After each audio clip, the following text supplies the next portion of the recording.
Ladies and gentlemen, dudes and dames, everyone, we're still the Summoner Necro, but our today's actual plan is to make the Shadow Bone Spirit, because there is a new aspect called Decaying Humerus, that your bone skills now deal shadow damage instead of physical damage. And it sounds weird, but this would allow Bone Spirit to get the bone scaling and the shadow scaling. And technically, that should lead to one of the strongest builds the Necro has ever had. For this, we will have to collect a couple of things, though. Most importantly, maximum essence items. And I think the easiest way to do that is to play a bit more of the Archmage Necro, to then swap over into set special Necro we get planned. And that's currently on the menu. We're gonna farm like for an hour or two with the Archmage. We're gonna push some glyphs up. We're gonna get ourselves some more things, and then we will swap over and play the beautiful, powerful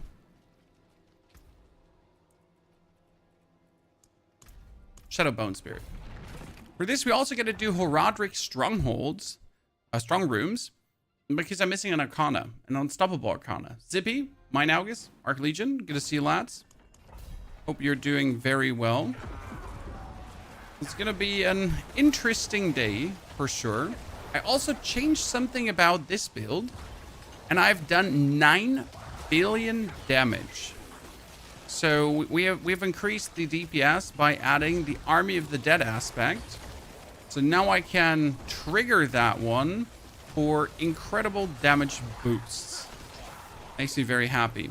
Which also requires me to gather more runes, because I desperately need to get my rune for the summons so I can get even more cooldown reduction. Ow. I get hit.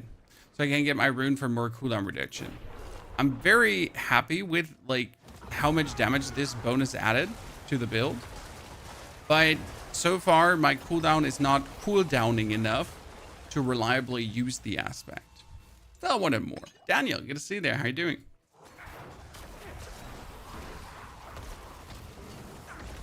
Hope life finds you agreeable. We got it Friday. Week's almost over. People still playing the game. That's good to see. We have to do the Hubble Mobilitics with this build. Already done. Tree. The build was already on... Nein! Ich habe gerade angefangen, Schatz.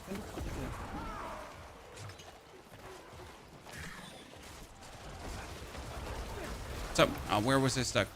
It's already updated. You just have to click yourself through the tabs. It was already in there before.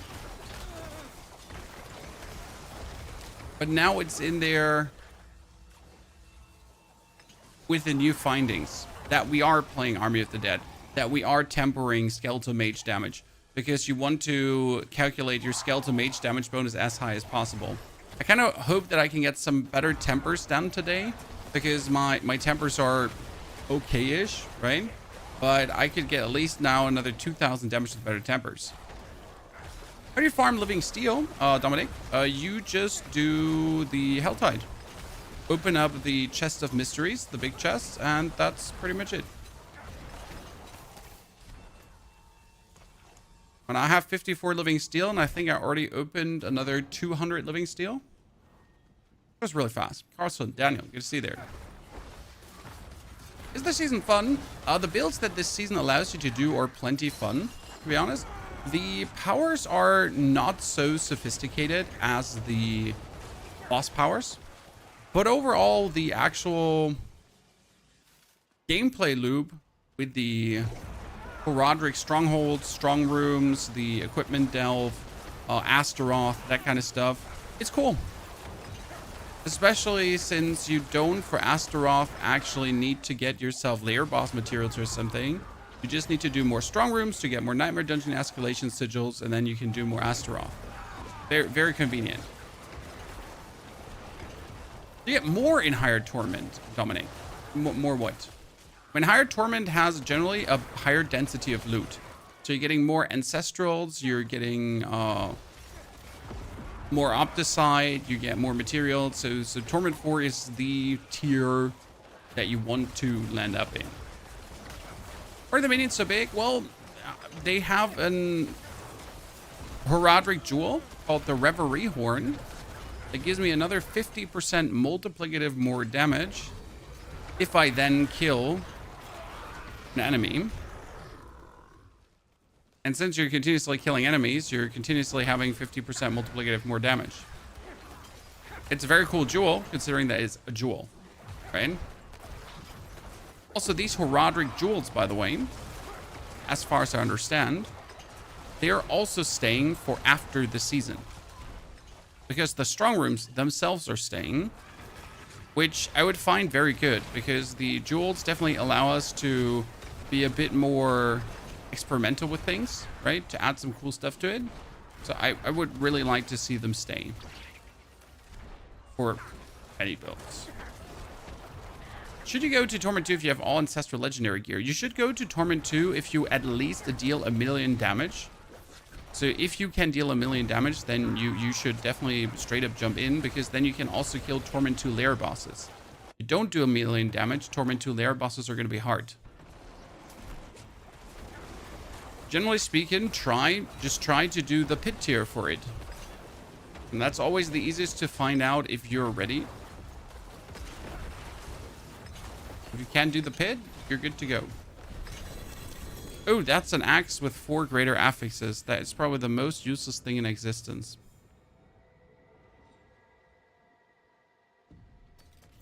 I'm sad.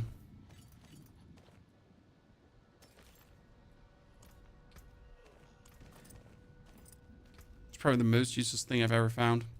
So we're leveling up bonus glyphs here already, because we need to work towards the glyphs that we need for the next build. Reality of 12 mages, the Hand of Nast, sir. The build guide for this is uploaded.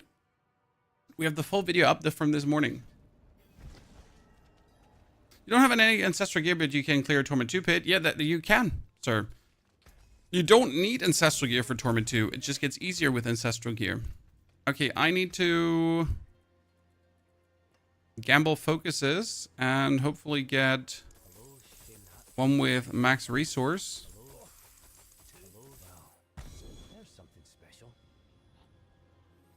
Damage, lucky hit, heal, intelligence. Wow, they are so sad.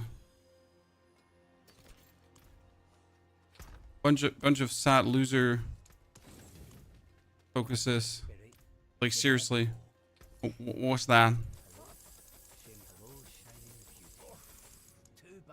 Did not like to see that. Okay, I need to complete things. I need to pro this out, the Purveyor of Curiosity thingy. And chance to get more escalation sigils. You just hit 60 with the Necro. Congratulations, VK. Morning, Jay Walker. Thank you for the 28 months of support. Matt, good to see you there. Jay Walker, welcome back, my friend. As always, a pleasure to have you there for such a long time.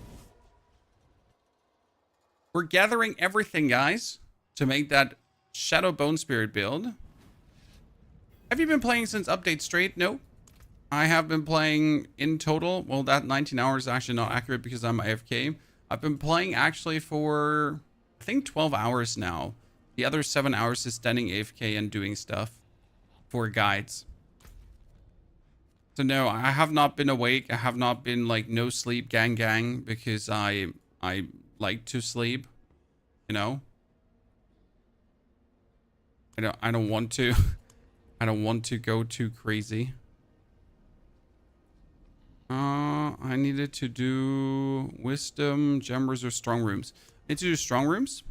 The simple reason is that we are in need of an arcana. Hit Torment 3 with your pulverized build today. Let's go. Adam, how was the progression? How did it feel to go from 1 to 60 to the Tormenteers?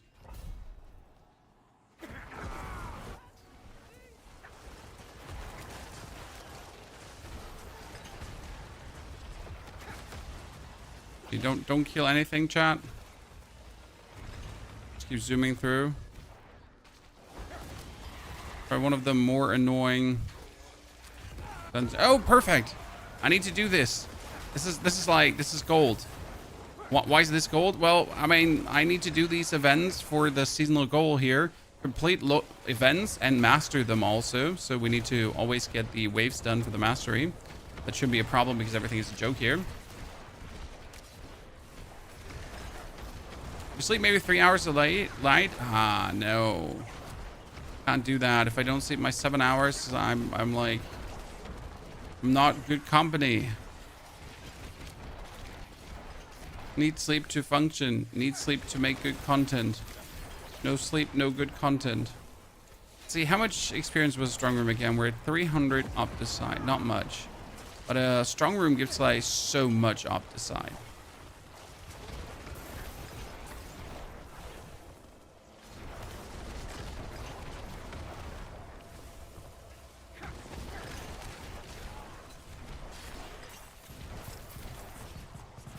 I'm done with you. Thank you very much. That was another event. Not that we need anything out of this. Now we need to destroy the 2 goddesses, and then we need to find the strong room itself. Can you show me how I can upgrade the overall stat of an item? Because I don't have the option at the blacksmith. Well, first you need to temper, sir, and then you need to masterwork. If you don't know what temper and masterworking is, you have to. You should watch a video on that. Step 1 is always the tempering, the adding 2 bonus stats like maximum life and curse duration, or whatever. And then with the opposite side, you can masterwork afterwards. Does it happen on PC that the minions die and you cannot resurrect them? No. I have never had that kind of issue. Talk to Blizzard about Pats picking up runes, please. For some reason, they don't want that. I mean, Deathrock, if they wanted your Pat to pick up runes, the Pat would pick up runes. If they wanted the Pat to pick up seasonal stuff, they would do it. I don't understand. Right? Was a breeze getting to Torment 3? I'm still hitting big, but starting to feel a little squishy at him. Well, with Druid, it's always you need more HP, more HP, more HP, and you also need to stack that damage reduction.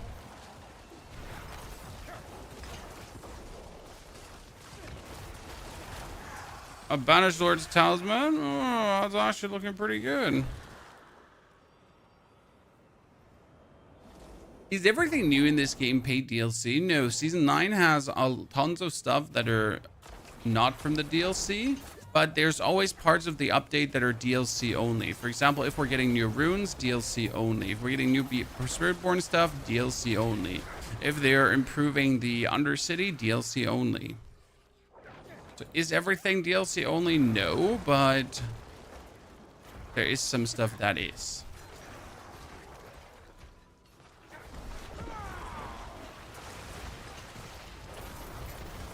That being said, if you want to really play Diablo and enjoy Diablo, my recommendation heavily is to have the DLC because it adds so much to the game.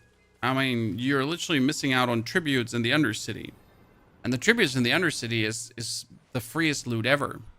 When I joined Torment 1, I did 2 Whispers. I got 2 Ancestral Tributes. I got 8 Ancestral Items. You cannot get that density of Ancestral Items quickly without the DLC. So yeah. I stopped playing in Season 1 endgame. I don't know if I want to go back and pay for it. I mean, you can just play and then decide if you like the game to actually buy the expansion. You know? And the game is certainly not Season 1 anymore. It's vastly different to Season 1. It's still Diablo. So if you don't actually like Diablo 4, no matter what they do, you won't like Diablo 4. And this is the most important thing to understand. No matter what they do, the game is still Diablo, right? And it's still the way, like, even with the level changes, even with everything, still the same vibe you're pretty much getting from the very beginning. Just improved vibe. You're struggling to get Arcana into Heraldric Jewels. There was a hotfix. You should now go only strong rooms and you should get them quick. Honestly, it goes really quick. I've gotten 2 to 3 Arcana per chest. As you can see, like we're almost maxed out on Arcana. The jewels you also get, it is completely random though, so that's that. Wait, Shrine, Speed, Monster Swiftness, Lure Mummies, Catch Wisps of Energy.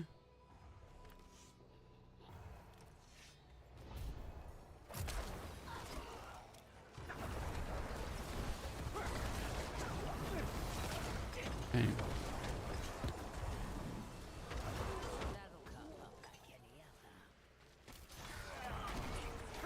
There's that Whisper of Energy. I caught it. Mine. I'm not sure how much of a difference it makes to get a full set of achievement though. So if you actually get 6 achievement or not. If that actually leads to much more Arcana chance. Bigger Arcana chance. But I've gotten Arcana without 6 achievements, so I don't think that it plays a ginormous role to actually getting Arcana, right? I almost died there. That would have been very uncool. As you lose like 5 seconds. I haven't checked PoE 2 for some time. Is it still worth playing? Oh, PoE 2 is plenty worth playing. But we're currently waiting for their next big update, pretty much. I mean, they had their like Dawn of the Hunt update, and it was okay-ish, right? They tried, but certainly we do need another meaningful update with maybe some more specializations and stuff like that, and also like meaningful endgame content changes. And they're obviously working because they need to like get the full version done. But yeah, that's what we're waiting for, pretty much. Okay, let's open this. I hope we get Arcana.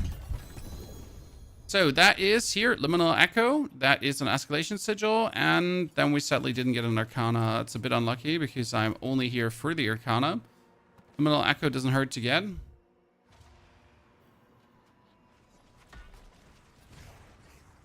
You complete the dungeon after the strong room. If it's easy to complete, yes, but not if it's a long dungeon. I mean, right now I am simply here to get the last of the Arcana because I need the Unstoppable Arcana to like meaningful better play the game. And if I'm not getting the Unstoppable Arcana, that stinks. So I'm literally just here for that Arcana. Would you ever consider making a video like what to do if you're starting now kind of guide video? We have that, Pretzels. It's called like beginner guide for Xbox players. And it's literally called for Xbox players because it was for the Xbox Game Pass. But that doesn't, like, it's still relevant for everyone.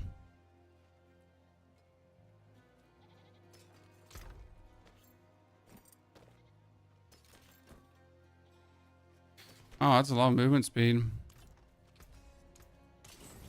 So next strong room, we got another escalation. That makes me happy. Strong room. I'm literally just finishing it if there is, like, if it's super easy to do. If it's even remotely annoying. Nope. Oh, I almost ate the spoon that's in my coffee.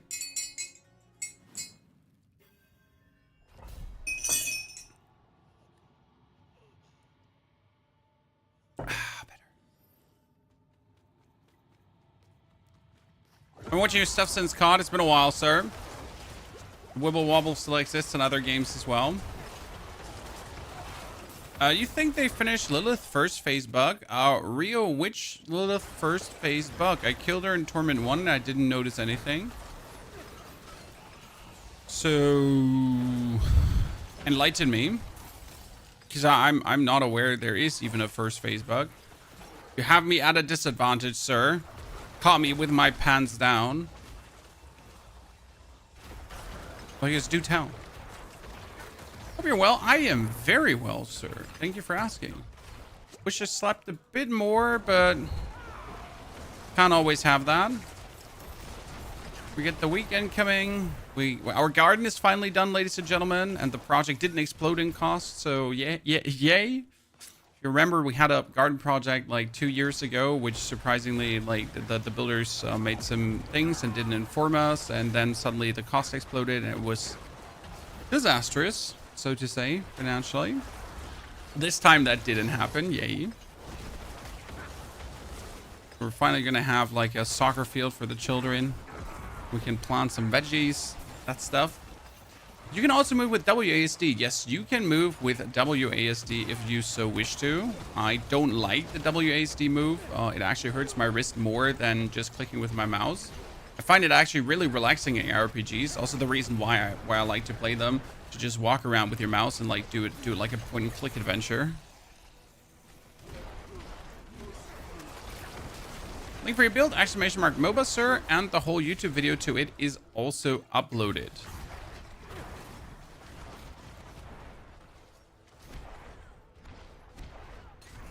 So we got all of that already going for you. With the whole explanations on how to survive, how to not die, how to stay alive, which powers you need, and that kind of stuff. A Zal rune. We got Zur 3 times and still no pans. I would try another. This the Hand of Nas build? Yes, sir. This is the Hand of Nas build, but we're actually making new Necro builds today. So we're gonna play the Hand of Nas build until point X today, and then we're actually gonna go over to play Shadow Bone Spirit. The issue with Shadow Bone Spirit is you can't just play that out of the house. So Shadow Bone Spirit is such a specific build that you first need to actually get things to make it work. I already have the weapon I need. I still need the amulet. I do have the I do have some of the items that I really want to have. So we're getting there.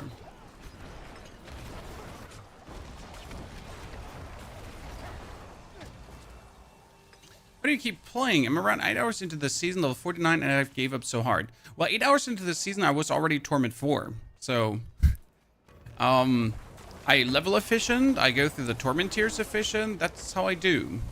I mean, as you say, the Spiritborn thing really ruined your experience. That it can happen. If you get a bad starter build, if you get something that is not really fun to do, then yes, you might end up having something that's not enjoyable.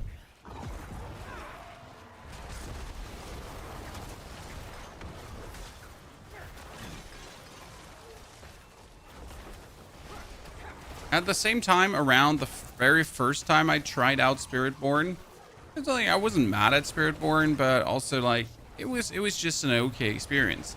For example, I'm really excited for the Druid leveling because I know Druid leveling will be brilliant. I think with Druid I can level like in 3 hours, maybe below, maybe 2 hours, like 30 or something like that, because of how absolutely bonkers shock pulverized should turn out to be. Can't wait for that. There's a top Necro build this season. Well, so the top Necro build is a bit split. Because Summoner is just S tier because you have to put 0 efforts in to be strong. Like you have to understand that I am currently 10 hours of playtime into this season and we're doing 9 billion damage. So and like I have not S tier gear. I have like B to A tier gear right now. Okay. Therefore, I have so much more growth potential and I'm already dealing insane damage, right? Now, the Shadow builds should come out on top in the long run, but they need a significant gear investment to get to the point where you want them to be. Like, I can simply not start playing the Shadow build I want to play, for example. Okay, give me Arcana. Idle from below. Oh, finally, Idle from below. And also an Arcana, but the wrong one. Wow. I literally just need the Tranquil Stone. All right, I got two things and the Idol from below, which is actually huge. We keep this, we keep that. Oh yeah, nice. Do I want to finish the cavern? It says slay all enemies and then I'm kind of done. I really dislike slay all enemy. Like if I have to do that, I'm already like, oh. So that's right now, I really need the Arcana because if I don't get the Unstoppable Arcana, I can't play the Bone Spirit build. Why? So the Bone Spirit build needs you to like the way it works is that the Bone Spirit build fights while standing next to the opponent, right? And I need to hold down the Bone Spirit button to like machine gun Bone Spirit like crazy. But if I can't do that, then we're cooked. Oh, I'm already in the bed. Mine works. Don't kill me. I just wanted to drink. How's to farm gold in season 9? That's still the good old whispers. I mean, I'm sitting at 78 million. I've had 120 million already, but I had to waste some gold, sadly, for masterworking some stuff. So that was a bit of a nuisance. The best way to earn gold is still to find a very good item and then sell that on the market for billions, because items are already selling for billions. Okay, so go to the market, sell an item for 5 to 10 billion, and then be happy. That's how it goes. Thunder, you've barely time to breathe because of your computer science degree. Well, I wish you good fun with your computer science degree. Enjoy your time, brother.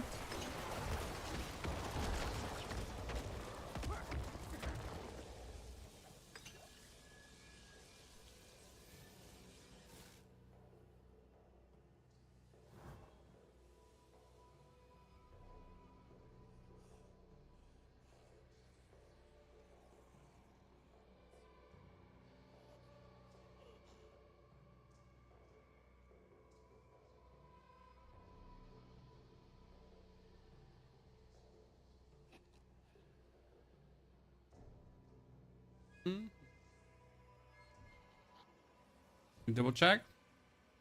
Yep. Okay, test of might, special demon, additional ambushes, neighbor monsters.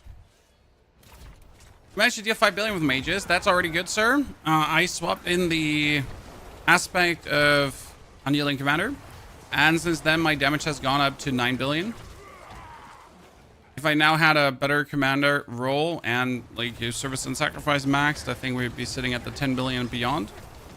I do believe the 100 billion should actually be possible. Like we're talking about max build, right? Actually having the 200 Paragon points at least, maybe 250 Paragon points, and then also having the glyphs upgraded to 100.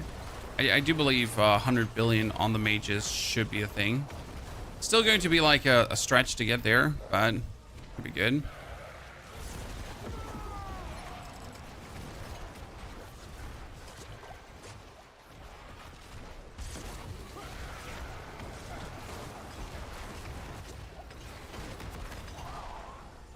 And then you also need to get yourself the greater affix on the Ring of Mendeln and the greater affix on the gloves. There's a lot you can still do. How's the season compared to the older one? Well, you don't do that because that pass only lies sadness, FY. But that being said, the older one had a bit more freedom or creativity when it came down to boss powers. Right, there were a couple of interesting setups with the boss powers that would lead to cool damage outcomes. Okay, let's see.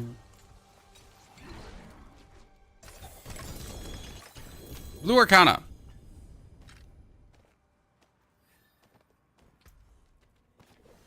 Again, there, chat. I still need to get the Tranquil Stone, so we're forced to keep doing. Oh, it's a strong room escalation. Should I do that now?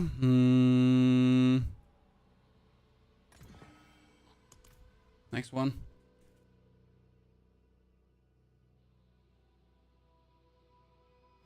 Rio, thank you for your subscription and support. Rio, very good to see you there. Hope you're doing very well, my friend. Dankeschön. Jaywalker, Rio, Flash, Monkey. Yes, those are the three. We didn't miss anything.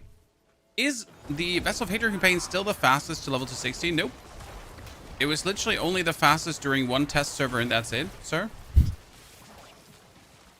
Also, if you actually do level with the Vessel of Hatred campaign to 60, you're going to miss out on so much stuff that I absolutely don't recommend you ever do that. I mean, it might have been fast to level to 60 with the Vessel of Hatred, but it has never been very good for your account to do that, for your actual character progression. Just as an FY. Only because you can doesn't mean you should.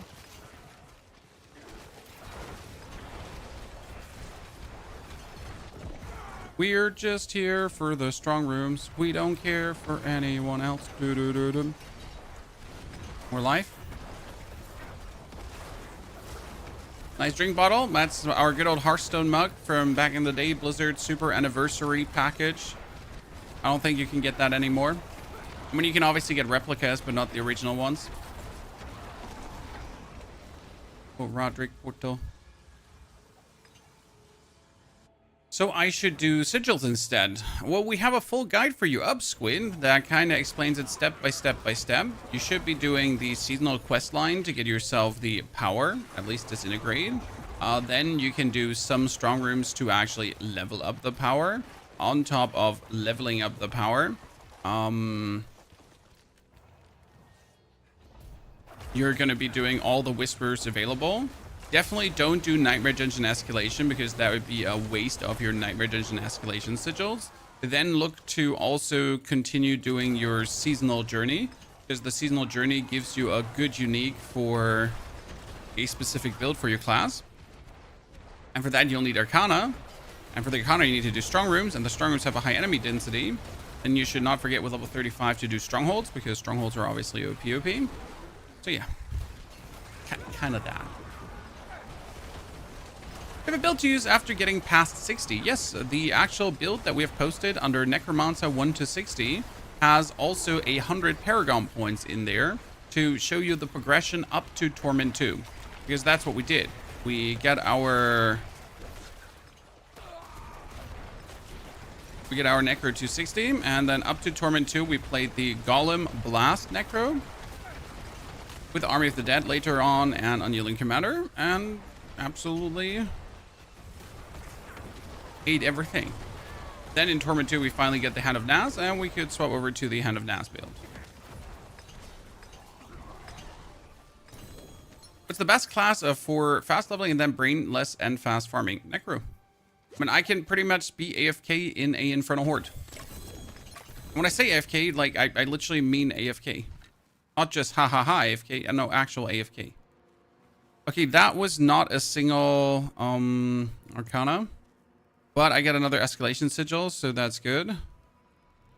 Gold reserve, gem reserve, gem reserve, gold reserve. Sapphire, strong rooms. Thank you very much.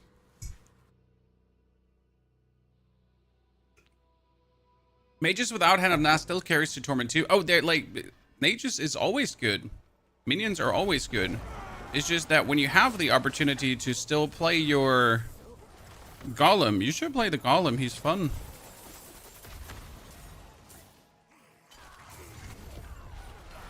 Right? Okay, what are we looking at? Oops. What are we looking at Arcana-wise? Arcana-wise, Opticide-wise. Man's just wanting to check his thingies. Gets mauled by the Nightmare Dungeon Explosive Ground. Man's not amused. You ever play with anyone else or always solo? If we do Infernal Hordes, we usually do that with members from the community. But I usually do play solo, as that's just how I enjoy playing things.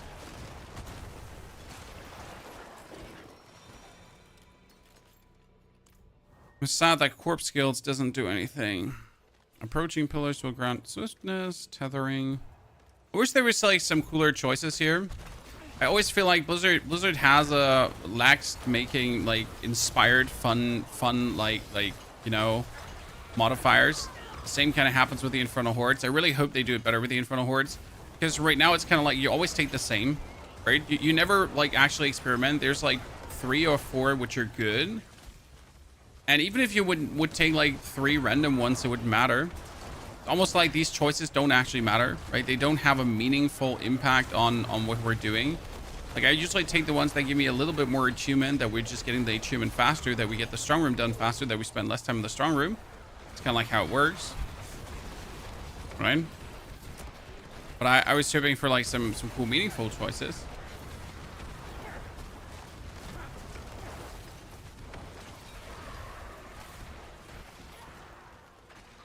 Or it feels like you're actually influencing the playstyle of the strong room. And there's one with a mummy, but that one is like more annoying than anything else. And there's one where you pick up an idol and then you can't dash anymore. Weird.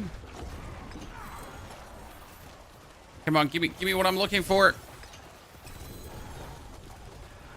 Elemental tome, a sword. It's also not it, chat. Still not it. I'm just looking for 1, 2, 3, 4 final arcanas. I'm not asking for much, okay?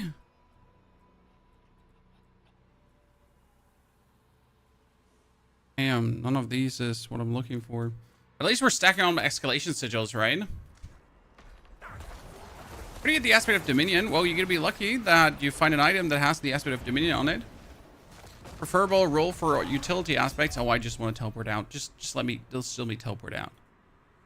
I know you like to do this, but just let me teleport out. And Dariel, Duriel, Harbinger of Hatred have all the same Hand of Nas drop. New Nightmare Dungeon changes are actually solid. They're beyond solid. They're just well freaking done.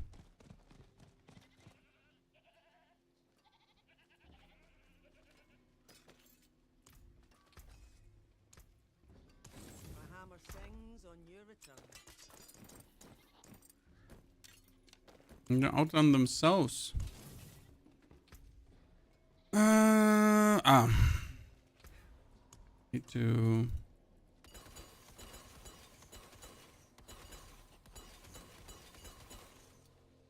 Strong room or bust. Gem reserve, strong room. Gem reserve, material, forgotten wisdom, lethal.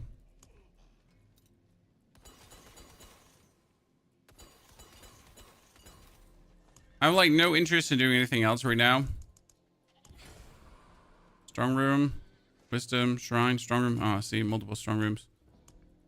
Like if I want something, I'll just straight up farm it like that, right? I play all classes every season. Yes, I play all classes every season, every time. So we're just not starting a new class right now because I'm not going to stream tomorrow. I'm going to stream on Sunday again. That means today we're gonna focus on finishing 2 Necro builds that I wanted to do. Then on Sunday we're actually gonna do Druid. Okay, I'm really excited to push the Druid. That's gonna be like my probably Druid, yeah, because I really want to do the pulverized Druid. Hyder Sorg will be best, but it's just mid. No, Hyder Sorg is beyond mid. The problem is that you need significant equipment to make it beyond mid.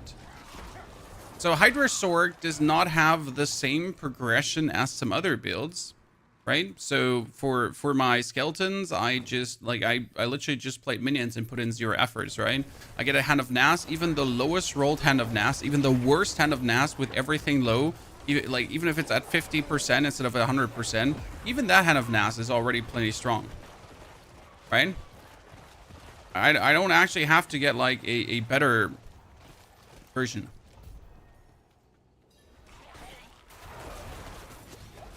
So it's not that you get told the wrong things. You just, yeah, the build just needs more effort than other builds.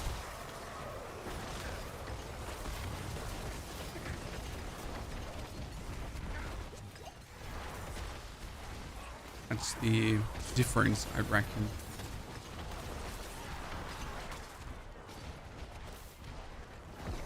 Right? Do you think Druid could be stronger than this Hand of Nas build? I don't know how nicely the Pulverize actually scales. I know it should be very easy to get into Torment 4 with it. That's not the problem. I just don't know how the damage scaling behaves. Like, I haven't tested it on the test servers because I wanted to keep the experience fresh for actually playing it.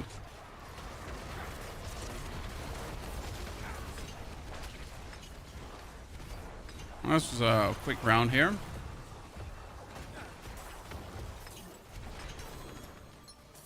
Oh wow, she just fell over. Hee. Come on, blue Arcana. No, Tranquil Stone, I got it. Ladies and gentlemen, we got it. That's the most amazing one. So Tranquil Stone up, that is 5 seconds unstoppable instead of like some resource generation. And this means now that I still have 2 power arcana. Can actually keep using that one.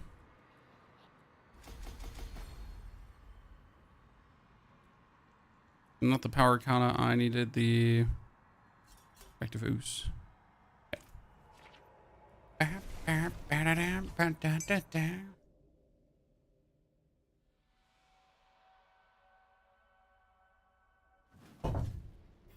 Okay, that one was so important. Without this, I could have not done what we're doing right now.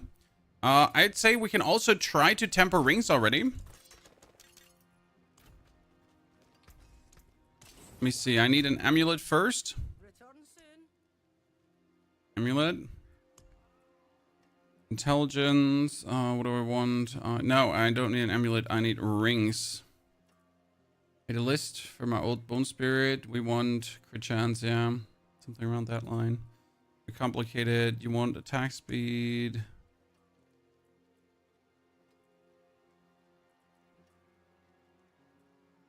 I have everything with maximum life. That's the problem, because I always like tend to take maximum life. But it's like I don't actually in this case need maximum life.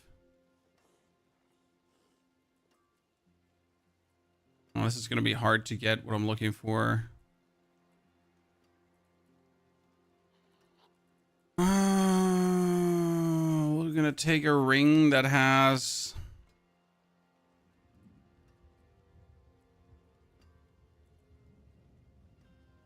maximum life and end. What we need to temper is... we need to temper... rapid ossification. 2 ranks. So we're tempering right now already because I need to hit that.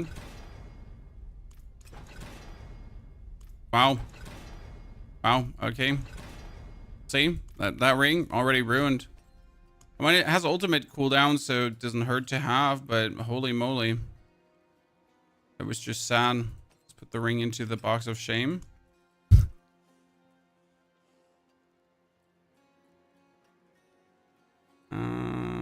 And like, let's just roll. Hey, nothing wrong about just trying to get rapid ossification. There we go. The other temper is probably going to be overpowered damage if I could get that, because we are not otherwise getting additive overpower damage anymore. Thank you. So that's ring number 1, chat, for what we need. Already good. Put it there. Try to get another ring. I mean, these rings are going to be less than perfect, but I'm aiming for functional, not perfect at the given point, right?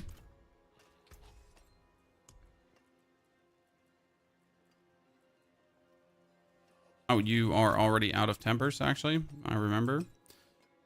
Sorry, my friendo.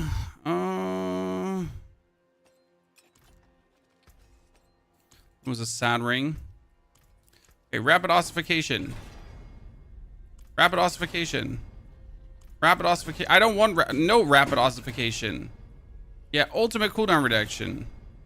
Ultimate cooldown reduction. Ultimate cooldown reduction. We got rapid ossification, Chad. Not overpower damage.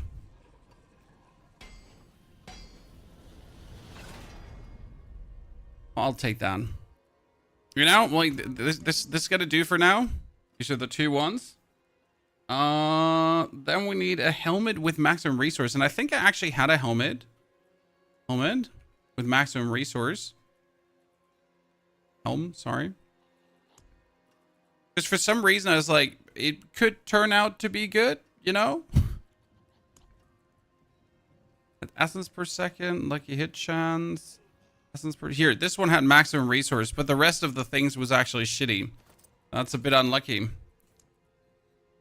Because who wants healing received, right? Who wants cooldown reduction? So technically, that's the helmet, right? That's a fantastic helmet, actually. Okay, we're getting the pieces together, ladies and gentlemen. We also have a weapon. You would be surprised what I have. Watch this, chat. Are you ready? I get a weapon that I should sell, probably. I should not use this weapon. I should find someone to sell this to. The problem is, I don't actually need this one because I need to re-roll one stat to a lucky hit chance to restore resource. So that's a little bit my issue there. That, yeah, I have this one-handed mace, but I do actually not need the one-handed mace. I need, like, lucky hit chance to restore resource.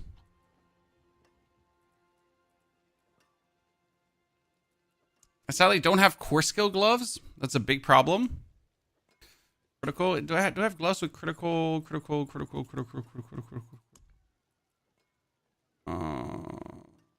Okay, hit chance, overpower. Oh man, you're a bunch of sad gloves. Ooh. I might just play the Fist of Fate at this point. Like some random Fist of Fate, just slam it on and be happy. I just spent 120 million on Hydra hats tempering. Should start trading now. Yeah, that sounds awful. That sounds exactly awful. Can Bone Storm be better this season? No, Bone Storm was only good because Bone Storm did to get overpower, and that is the only reason why Bone Storm was somewhat strong. Okay, so Bone Storm was never actually strong. Even if you can make Bone Storm a shadow skill, which you could make before already with Ultimate Shadows, no. So sadly, no, Bone Storm is not going to be your main source of damage.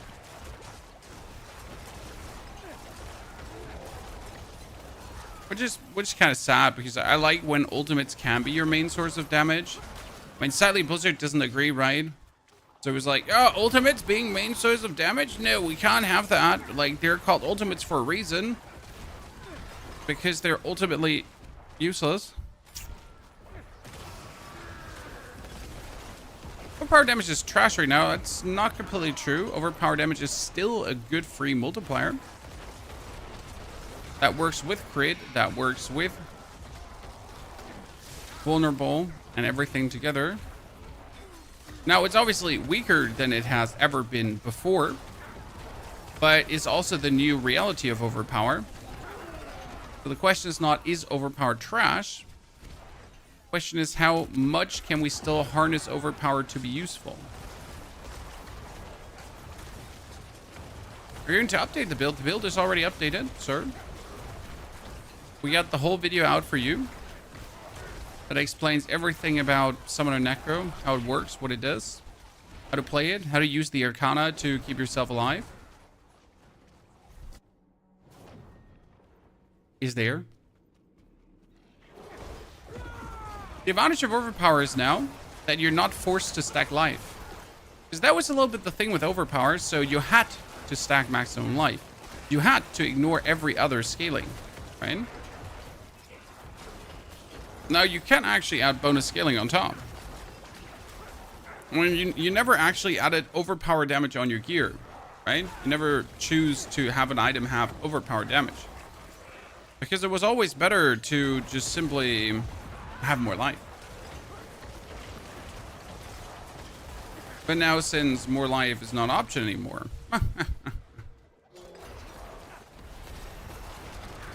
So why are we in the pit right now? In the pit, we're trying to get bonus gear. We're trying to get bonus kobolds. But most importantly, we're actually trying to pick up bonus glyph XP. So I can level up the glyphs for the shadow build. So the shadow build, you need actually the abyssal glyph. That's a 15% multiplier. Pretty strong. And some others. I'm actually sure I have most of the... I missed the dominate glyph, yeah. We actually need to update the dominate glyph too. It's kind of mandatory, because if you're overpowering already. It's stupid not to have it.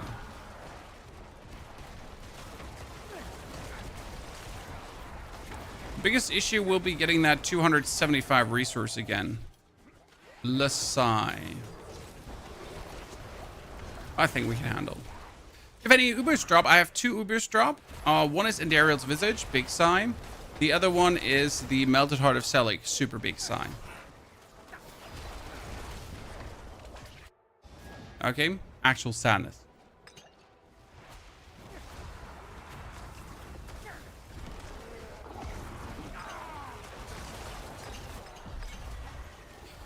Sometimes unlucky. Okay, where is Dominic live?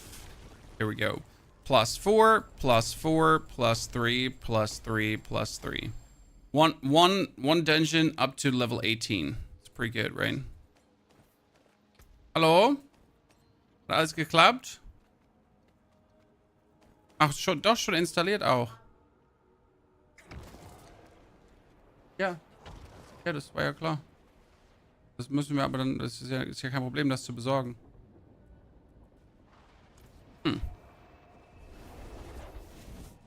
So you get 2 sparks. I have actually more than 2 sparks, but I can't use the sparks right now because I don't have the money. Since using a spark costs you 50 million and I have 82 million, I genuinely believe Blizzard needs to give us more money. It's not that I'm lazy and I don't want to farm money, but it's just like, if I would now make a unique item or even 2 unique items, I would be broke and couldn't do anything else, right? So I'd be forced to just focus on a money farm before again doing anything else. And that's just not even ever fun to consider, right? Hero's Memory. That would have been a great item to get back in the days.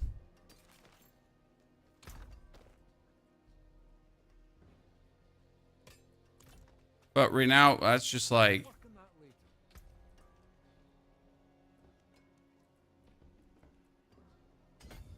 not too amazing. I feel like they should update the trash Ubers or get rid of them. I mean, right now, the trash Ubers are really just diluting the Uber pool. So I'm absolutely with you. They feel like, why do the trash Ubers actually exist at this point?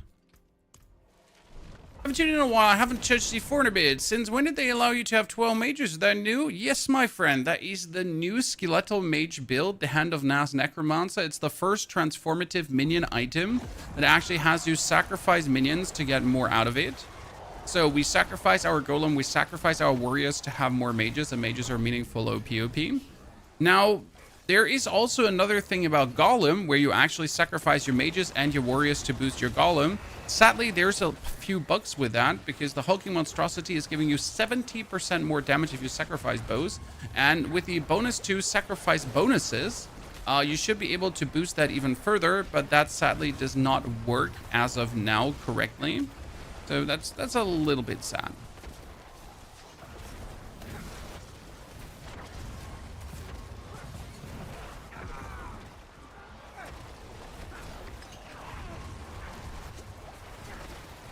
Sinner, wenn dann alle aus dem Urlaub wieder zurück sind, müssen wir auch mal die beiden Familien von Philipp und von der Annie fürs Grillen einladen. Wenn der Christian dann aus dem Urlaub zurück ist. Auf den fertigen Garten. Ja, ist so. Ja, natürlich. Ich muss mich auch bei der Mario bedanken, dass das geklappt hat.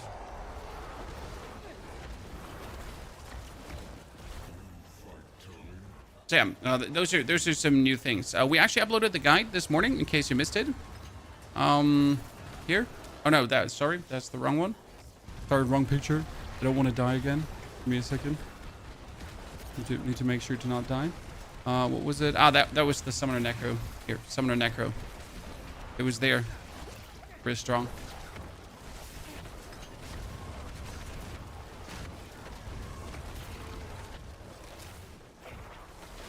Okay, so it's gone again. Is it gone again for you as well, Chad? On day 1, I actually had the ether counter be active. Since then, it has been absent. Have you had your ether counter back, Chad?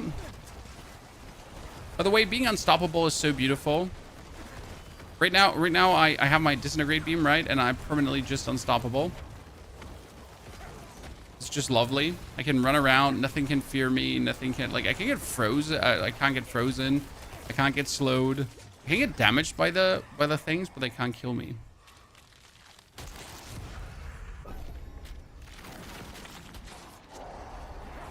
So it'd been broken. Yesterday, yeah, Cutter was on 1. Is there a specific way to get the Hand of Nas? You kill the Endariel, Duriel, or the Herald of Hatred dude. That's where Hand of Nas drops. Or you get your reputation to 3, and that archetype cache has the Hand of Nas in it as well. Probably with a greater affix too. So it's relatively easy to get the Hand of Nas. Almost died there. Not really complicated. Hello, minions. Could you quickly hit that etheric mass? We should be easily at 200 ether. Why are we doing this right now? I need to get 200 ether to get restoration scrolls.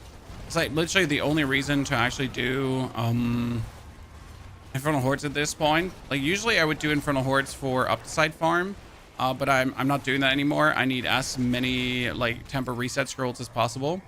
Okay, so you notice how quick you can actually run an item. It's not guaranteed from the season caches. I mean, it drops a summon item. So I would assume that is more or less guaranteed to be a Hand of Nas. I mean, maybe it could be a Blade of Zur. That would be sad. Has anyone encountered Ixfel so far? I have encountered Ixfel, yes, Steven. I mean, he's the butcher from the Abattoir of Zur. In case you missed that. It was a nice little touch that they put him in. Not necessary, but like I got actually a dungeon where I had the butcher and Ixfel. So both dudes, same dungeon. Crazy, right?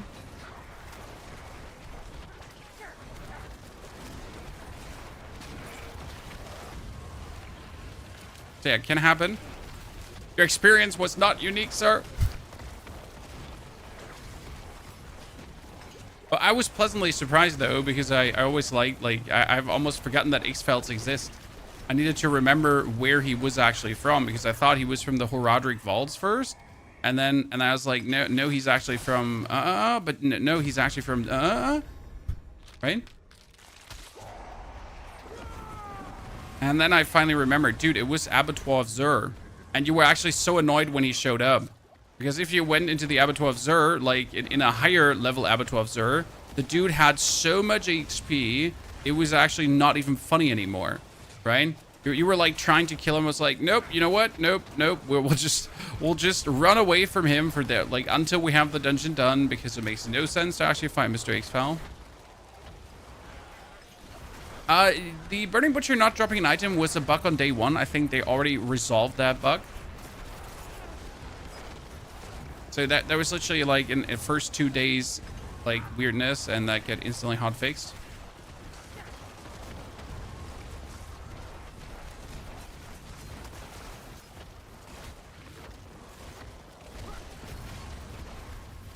Hello. Hand of Nath does perform admirably well, but you notice that there's definitely like better builds to handle this specific piece of content.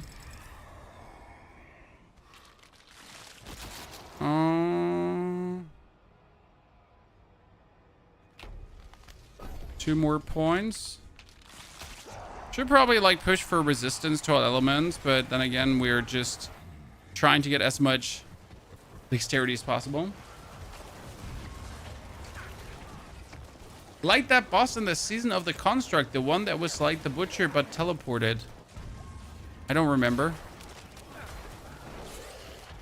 The boss that teleported in Season of Construct. I don't remember.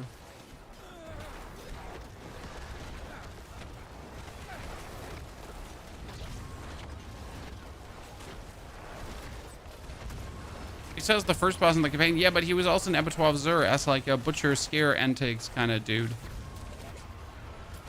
In case you didn't know that.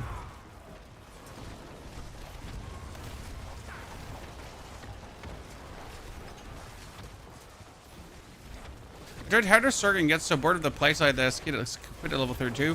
Well, Hydra Sorg, like, you play after 60. Before I played Incinerate personally. So I play Incinerate until 60, and then I really start playing Hydra Sorg. Because the Hydra Sorg playstyle only gets really life when you have the items.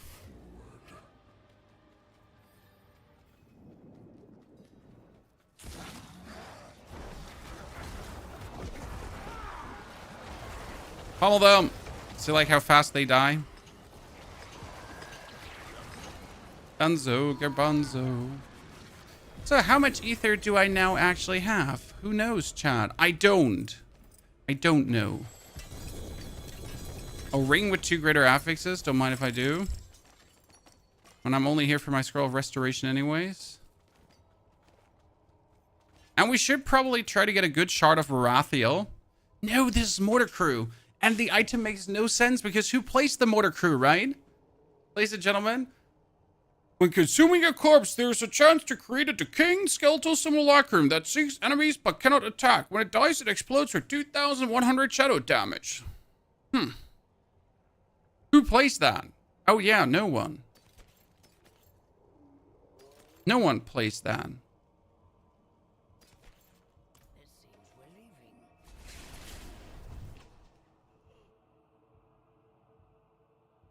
Hydrosorg is okay when leveling, but probably not as fun though. I feel like when leveling, you should really focus on builds that are extremely fun to play as you're leveling, right? I don't for the, like, just for the shits and giggles, make actual level builds. Because if you're not enjoying the leveling, you know, sure, you could struggle through to 60, but then you're just going to be pissed the moment you reach 60, right? To be like, I did all of this just to reach level 60, and you know? Who wants that? Who wants that?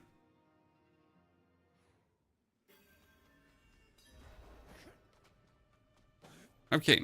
We have 3 out of, well, how many? 3, 6, we need 9 equipment pieces. And we get 3 already together. So we're missing 6 equipment pieces to make it work, chat. Checking my list. My elusive list of things.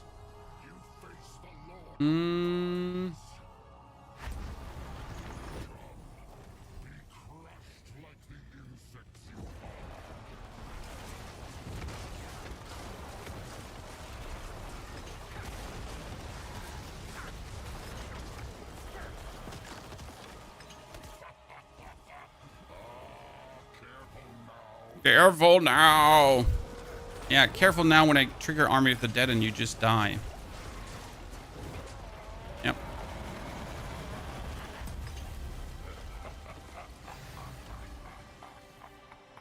Okay, I need Betrayer's Husk and I need to still get Duriel because I want a... Whoa, a ring with 3? The problem is that ring with 3, you know what that's going to be? Goddamn Ixfeld's Corroded Signet. I mean, I'll now have to make a build with it, I guess. But what I'm looking forward to is getting a good Banished Lord's Talisman because I will need a good Banished Lord's Talisman. Yeah, like, who needs that? Like, seriously, who needs that? Who needs that? No one. No one needs that. We could go kill some Duriel, I guess. I don't want to kill Duriel because I hate him, but I need the amulet, so the Banished Lord's Talisman is better.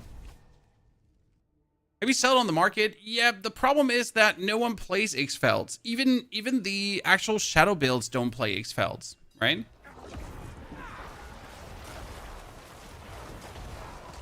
The problem is it says your damage over time effects, so it needs to be a damage over time effect, and that one can then trigger the explosion, right? But it needs to be a damage over time effect. If it was just like a normal shadow damage kind of shebang bang, it would make sense because the 9,000 damage is actually really high and you could do something. But yeah, you're pretty much playing a shadow damage over time build and your only damage is actually the ring because you're going to fully focus on crit and everything. And it's like, it's just so weird. Like playing that is just no fun. We hate you, Maggot King. You should only have 2 faces. Da-da-da-da-da-da.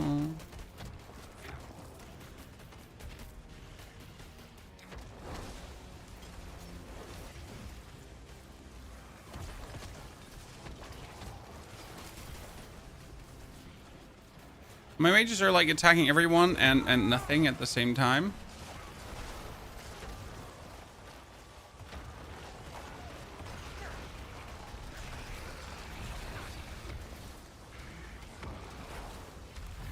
Get him down, get him down. Sad thing is, I don't think that Blizzard realizes how much of a nuisance it is to have the Duriel fight, right? Like, again, if this phase was one time, fine. But these multiple times, not fine. But hell, we got it. Who cares? If 0 uniques, you're missing one aspect and it's still clapping, right? That's the big advantage of minions and in general of Necro. Like, with nothing, you're still super powerful. You don't need anything, and you're still kicking ass. Belial ambush, please. Has any one of you already bought 99 Betrayer Husks, Chad? Asking for a friend? Looking for a friendly vendor? Would it be good? Overpowering Shadow Bone Spears. Overpowering Shadow Bone Spears don't work anymore. They nerfed the Overpower Bone Spear thingy to the ground, sadly. That's why we're doing Overpower Shadow Bone Spirit, because that should still work. The thing is that the Overpower Shadow Bone Spirit, you could like enforce that it was always doing the do. Whereas now with a Bone Spear, you can't enforce that anymore. So, like, you still have the aspect of the Bone Spirit, but that aspect of the Bone Spirit was severely nerfed. So, yeah. The bummer.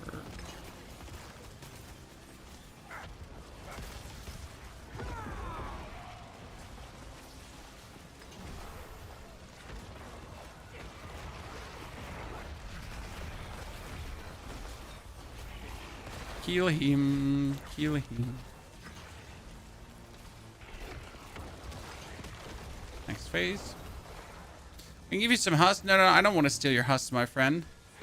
I just want to buy 99 husks from a very friendly market vendor.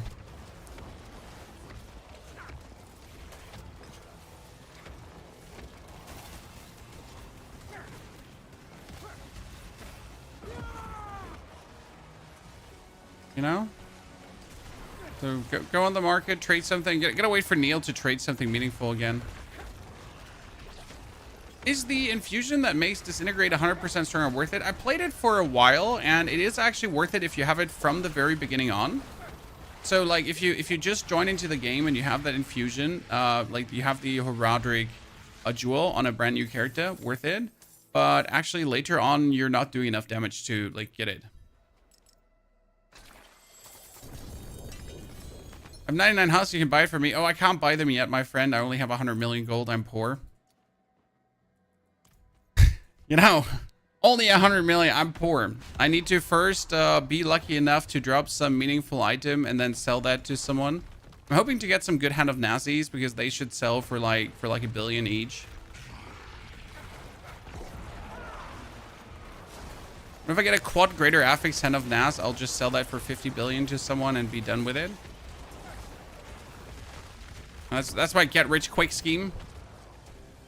What would be great is if we would just get more ambush Belials, because then I could get my own husks. But that's like the biggest issue. They made like Belial the most fun boss to farm, but they're actually not giving you a chance to farm him, right? And I've done 6 Belials from husks that I have found so far, which is okay, I guess. Can I ask where to get loads of gold? I don't know where everyone gets those billions of golds. They trade with people. Okay? So the way how people have 1 billion gold is because there's... Okay, so there's person A. Person A goes into the internet to buy money from a gold seller. Okay?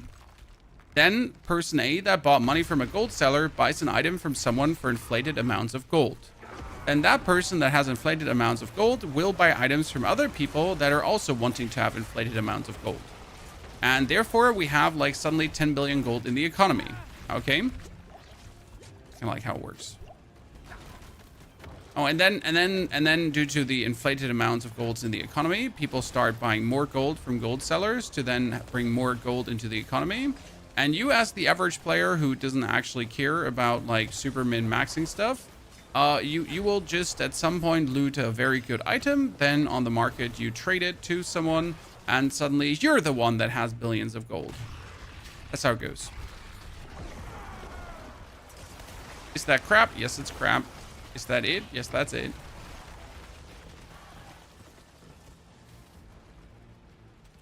I would have known that I have to activate the heralds. Dennis, don't worry.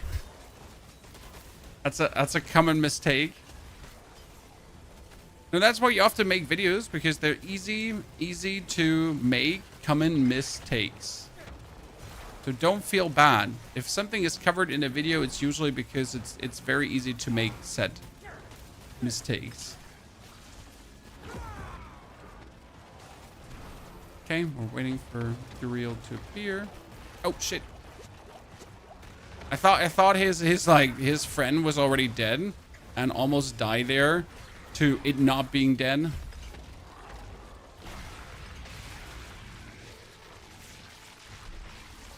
Okay, how many shards of agony do we have? Ooh, I got a yum. That's useless. Ooh, I got a yum. I hate it.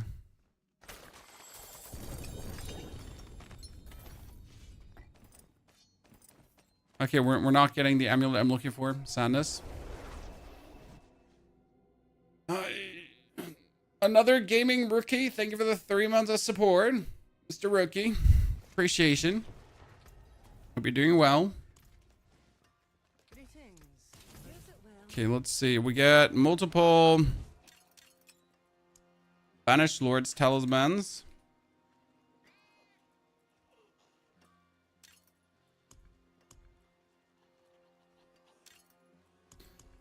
Okay, that's item number 4 for now, chat.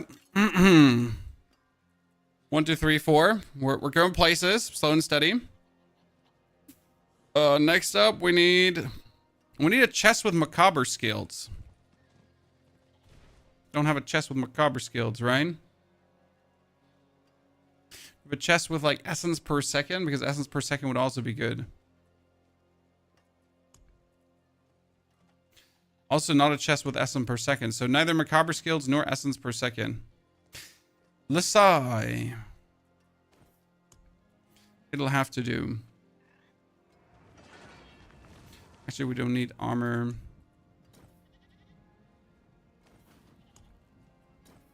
Okay. We need gloves with core skills. We don't have that. We have Path of Trag'Oul, but sadly only bad Path of Trag'Oul. Who drops Path of Trag'Oul again, Chan?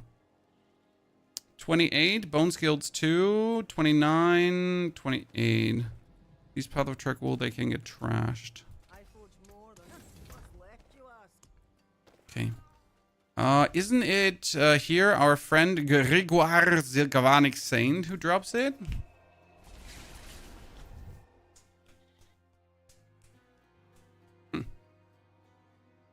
Slow and steady, chat. We're making our way towards the build. The fun part is, as we're making our way slow and steady towards the build, right? We're also getting ready for the damage over time Bloodwave build. So there's 2 more Necro builds to cover. That would be...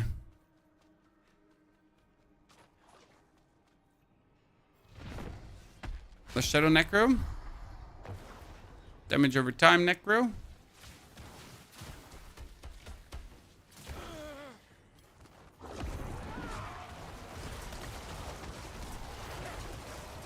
Look at the damage. This is what I like to see. This is what I like to see.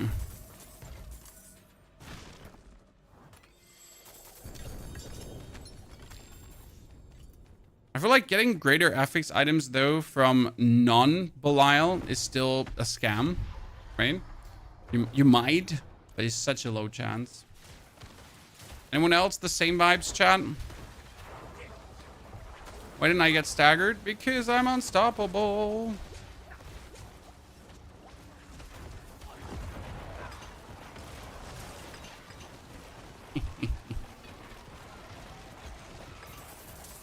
Belial, Belial, Belial. On the first day I had like Belial. Okay, he just dropped me 4 axes or what? Chat, what is this? What is this? Two kills, 5 butcher cleavers. Sorry, did I have a stroke or something? I hope I did. Because we were really disgusting if that's actually what they gave me. Like, for real. What's wrong with you?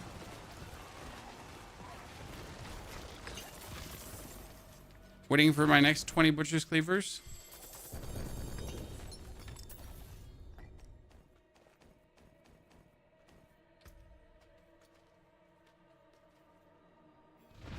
Let's kill one more.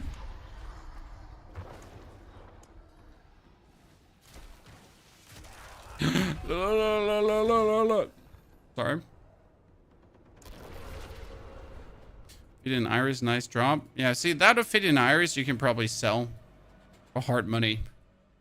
Yeah, I would never use that Ophidian Iris. Just like this is going to sell for like 99 billion. Some Chinese guy is gonna buy that. And you're gonna totally sell to him, and you're never gonna ask him where you get his money from. Okay, chat, learn your lesson.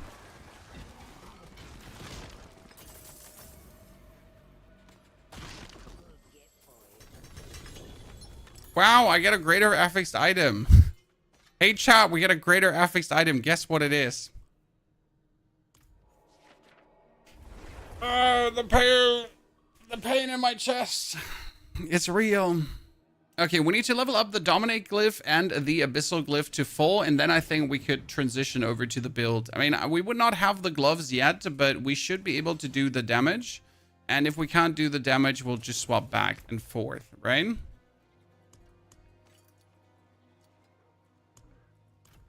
Let's do that. It's a sign you need to make a build around the cleaver. It's a sign I could also just stop playing the game, sir, before I would make a build around the cleaver. You know? Forever stop playing the game and never touch it again.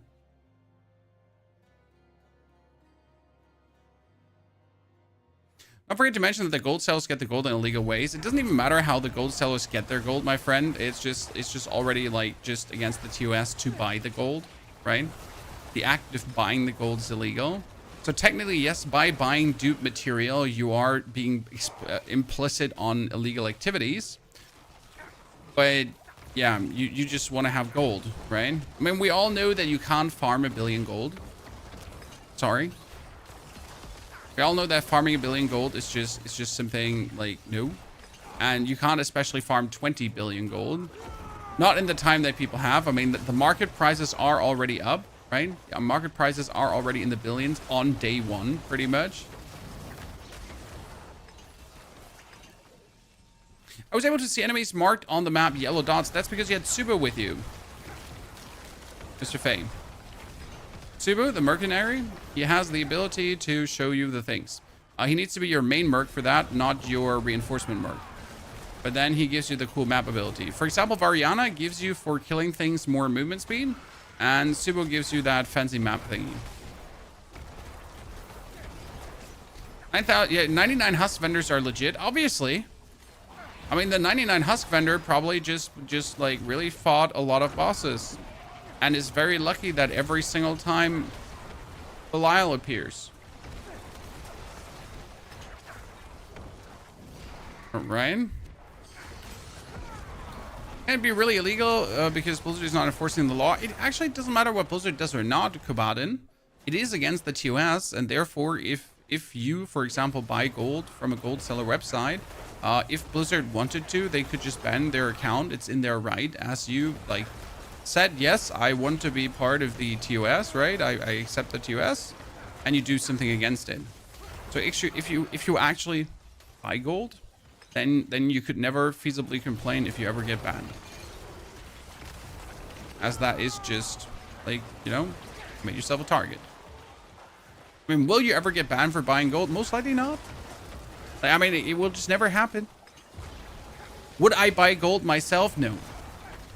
Not with how simple it is to, like, trade for gold. Like, you pretty much just have to play a bid, just have to get lucky, just have to trade one single item. I mean, last season, for example, I found a ring with attack speed and maximum life. So nothing even special. Ring, attack speed, max life, greater affix. It doesn't sound like too crazy, but like every rogue wanted to have a ring like that. So I could sell that for like, what was it, 4 billion or so.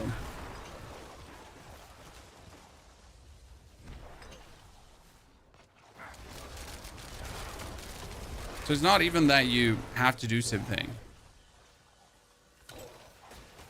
Would I blame someone to go on a website and buy themselves 99 Betrayer husks if it's like for $5? No, absolutely not.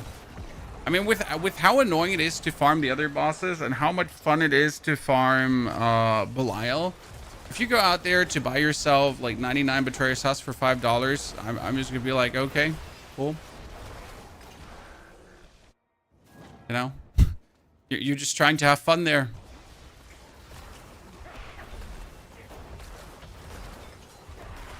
Hey, you sold a 4G talisman for 99 billion. You never look back. Well, I mean, like, obviously, you said thank you. And then you bend over.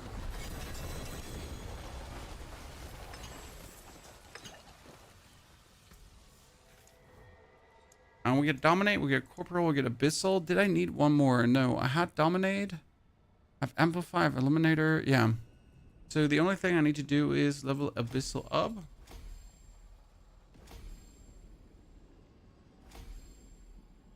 See, like one more and Abyssal is already legendary. That's crazy.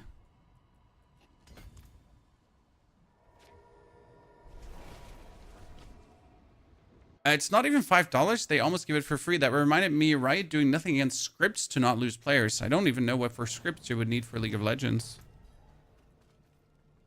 That seems more like a lack of skill.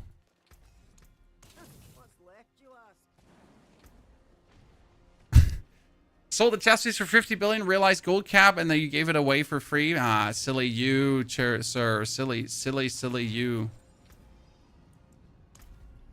Forgetting about the limit to your greed, right? By the way, how far have you made it into the pit, guys? We've actually cleared a pit 80 already, and I think I could do a pit 85 easily. But I really haven't tried to go deeper because despite the new pit scaling, it gets tedious again. You know? Like, yeah, sure, I could go for pit 90 probably with this build right now. With the current equipment, you definitely can go higher with better equipment. But that's already then looking at, like, getting better masterworks. So, like, but why would I go deeper? Did 90? Okay, that's good to hear. I wasn't just bothered to go. Like, I checked my account yesterday for like before the season started, right? And I think I didn't go over 85 last season because I really couldn't be asked. I mean, the seasonal goal was to clear pit 70. So I made all my builds able to clear pit 70 and then left it to the community to clear further. Mr. Farad, good to see you there. How are you doing? Mr. Farad. Also, ladies and gentlemen, for Sunday, we got the next level stream happening. So be ready for that. Ow. 41, 43, 45, 40. Yeah, okay, we can do that. Looking forward to push the druid to new heights.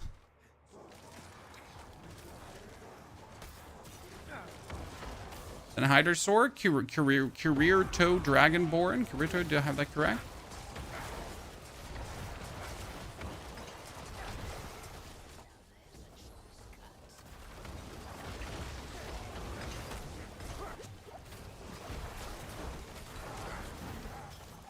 Okay. Boop, laser beam.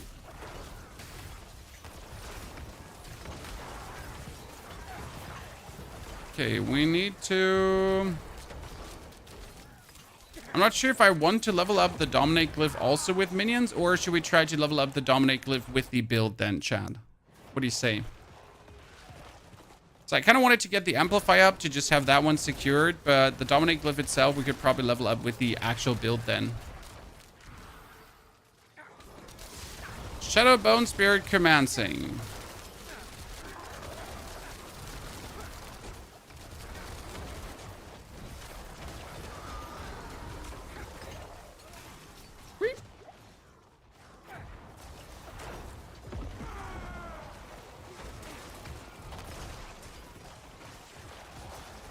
Sad that we also haven't gotten like an upgrade for our actual build so far. I think I want to do like one more Nightmare Dungeon escalation with this build.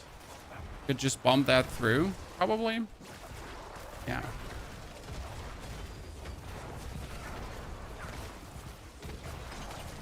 Blizzard made it nearly impossible to farm Belial mats. Well, I mean, you're just gotta be lucky, right? I mean, I have one day where I had 8 Belials ambush me, and today I had 0 Belials ambush me. The problem is you're pretty much just going to be bosses that you don't need. So like, you're going to use your materials to summon Varshan, for example, and you don't need a single thing from Varshan, so you're literally doing something you don't want to do because there's no reason to do it. I mean, it could still drop a mythic, right? To then hope that you're being ambushed by Belial to get the Belial mats to actually kill the boss that you want to kill.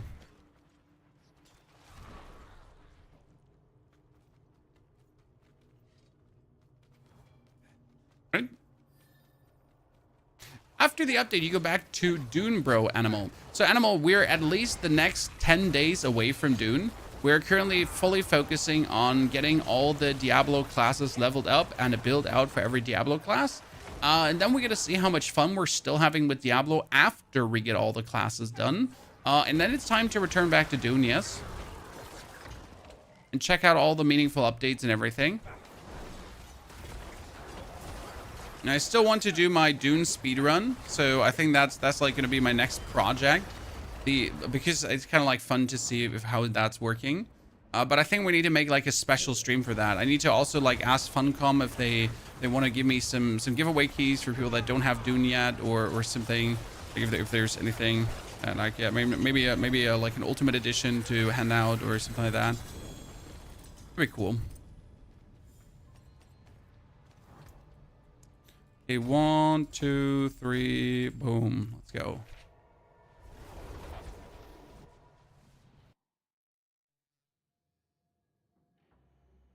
Saw Rob playing Spiritborn that Barb is utterly trashed this season. Barb is utterly trashed this season. Maximum resource and healing received again, chat. But I can re-roll the healing received in this case to actually get myself the cooldown reduction. If I'm lucky.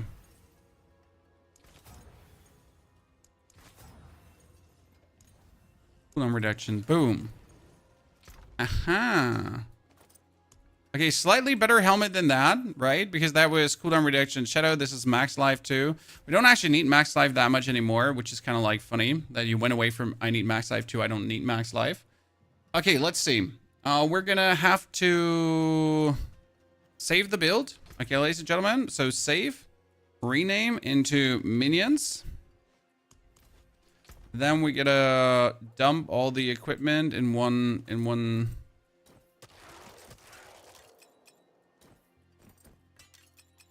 Apart from the Bloodmoon Breaches, we actually do need them for the build. Kind of sad that Bloodmoon Breach is considered the good item for that. We got the 2 rings. We got the helmet. We get the amulet. We get the boots. We get the chest piece.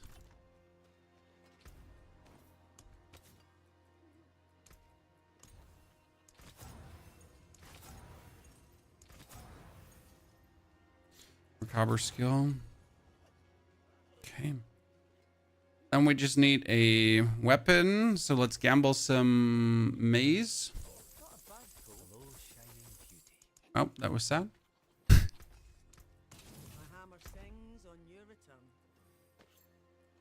I would say we take a sword then. Some one-handed swords. Damage over time. Maximum life. Overtime power. Here, lucky hit chance to restore resource. That's actually what I need. Okay, I need the temper. And the tempering should be double damage for Bone Spirit. Yep. Weapons.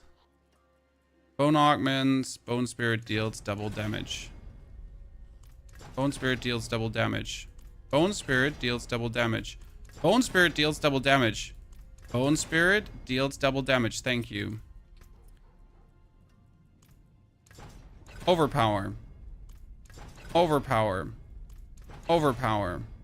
Okay, critical strike damage. I didn't want overpower anyways, right? Laughable. Who wants that anyways?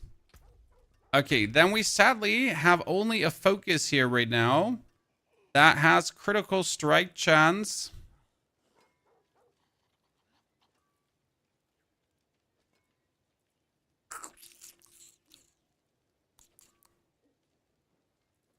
It's like has all the wrong things, like literally all the wrong things. I could re-roll the lucky hit chance into maximum resource potentially.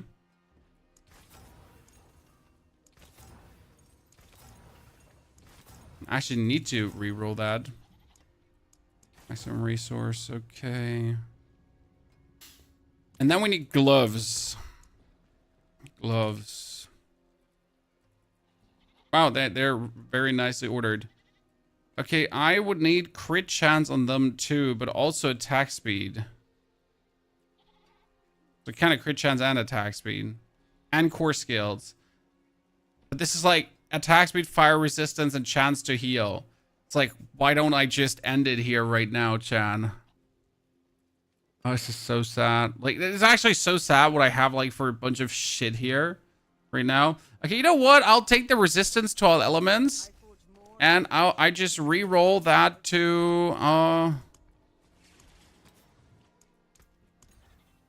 critical strike chance. Yeah. Good. Good, good, good. This shall do. Then we need to temper it with a Soul Rift duration. Oh, that will never work, huh? Low roll on Soul Rift duration. We'd love to see it. Overpower damage. Overpower damage. Thank you. Need to roll this one.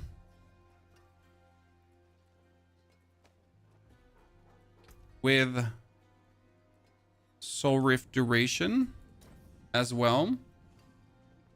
Oh, we're screwed. Soul Rift duration. Soul Rift duration. Soul Rift duration. Soul Rift duration. No Soul Rift duration. Not total armor. Really not total armor. Okay, thank you. Soul Rift duration. Thank you.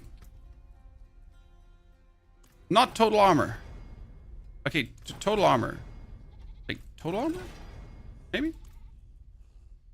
I've been not having a good time masterworking, chat. I swear. It's been bad out there. It's been really bad out there. I gotta banish swords with a GA to core skills. I can give it to you. As much as I would like to take your offer right now, sir, let's keep it civil and enjoy the labors of our work here. Hopefully. How much essence do we have now? So officially it would be sitting at 138 essence, which is kind of sad because we actually need 275 essence. But we're working on that. So what I need to do is I need to sacrifice now everything.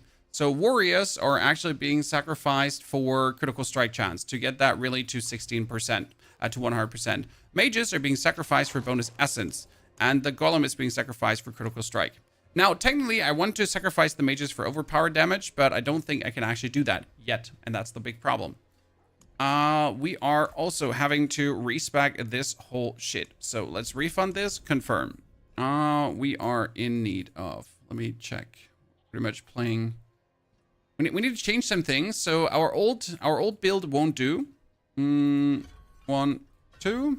Then we need maximum essence by 9 up. We also need the imperfectly balanced. We have 1 in blind and the 20% bonus damage.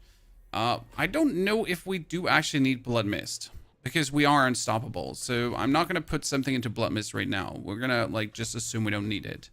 Then we know that reduce active cooldowns. Yes, we get the Titan's Fall bonus damage. We have the damage to close.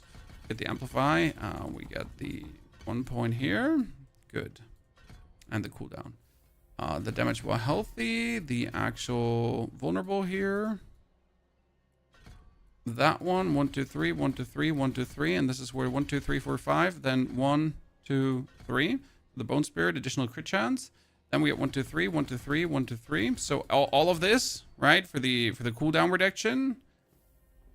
And then we get 1, 2, 3. 1, 2, 3. 1, 1, 1. Because getting Soul Rift up doesn't help.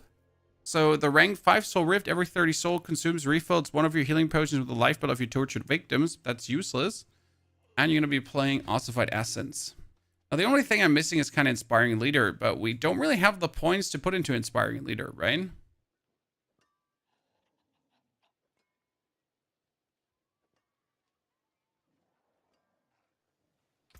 Best place for boss summoning, Matt. Still Helltide. Unchanged. Okay. Now we're going to also play, we're going to put Bone Spirit on the right click. Put that on 2. We're going to put Soul Rift on 5. No, that on 2, that on 5. No, that on 2, that on 4. Ja. Lass dich nicht klauen.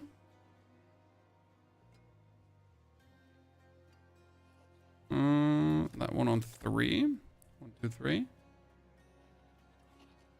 Yeah, we can keep the Blood Mist out for now. What build is this? This is going to be Shadow Bone Spirit, sir. Where we combine the power of Shadow and Bone Spirit together. Can you imagine that actually being super amazing? Because it is. Why are we doing this? We get a new aspect. Let me show you the new aspect. The aspect is called Shadow. Very stupid name. It's the aspect of Decaying Humerus. Your bone skills now deal shadow damage instead of physical. Enemies take increased shadow damage after being hit with a bone skill. So now what happens is that this is a bone skill that does, in the bottom right corner, shadow damage. So it actually does both, but it also profits from both. This means if I now have your bone skills have increased crit chance, your bone skills do more damage. Your bone skills, this is still a bone skill. It does shadow damage, but it still deals more damage. Very cool, isn't it? Okay, now let's 1, 2, 3, 4, 5.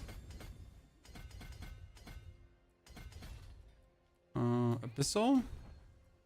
Needs dexterity to function.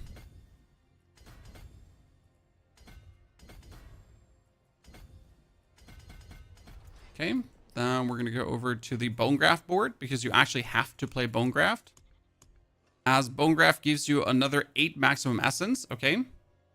So hitting an enemy's bone skills increases your damage by 5%, your maximum essence by 2 for 8 seconds, stacks up to 20% damage.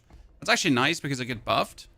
We can also play Essence in here, so the actual Essence glyph. Because usually, like, you're trying to find a board that does, like, good, meaningful dexterity stuff. But it's hard to find good, meaningful dexterity stuff boards. Not in this case. Essence on level 60 already. It's actually huge. And we get bonus life and everything here. I'm going to go over the right side. This one you need as well because it's max essence, max essence, max essence, and then max essence. Then we need to pick up enough willpower to actually get it activated. We also get the damage reduction here, which is huge. Then we can go over this side and we can also pick up even more crit chance, and crit chance. The main important thing is you need to get your crit chance up to 100% for Bone Spirit to get the reset. Because you get this, if Bone Spirit critical strikes, its cooldown is reduced by 7 seconds. Okay? So we need to have that. We need to have those 7 seconds. That should be easily possible to get the 100% though, because we're sitting we're sitting already at 64.2%, and that is, I think that might not be all yet. We might get more when we get out of the zone. We get another 25% from a glyph. Okay, then we're gonna go for the Blood Baguettes board. What I don't know is if we still need to play White Blood Baguettes, because we're probably going to work with Blood Orbs a little bit. Just an easy multiplier.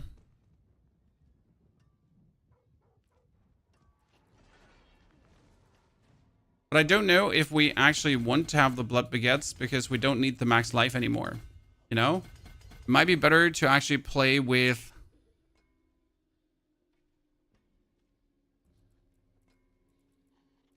Might be better to replace Blood Baguettes through... Cult Leader? Just to be safer. Cult Leader. What I'm talking about. What was it called again? Son of Death. Wow. It took me long. Can definitely play this one. And that's also intriguing because we now get damage reduction galore again. We get some max life.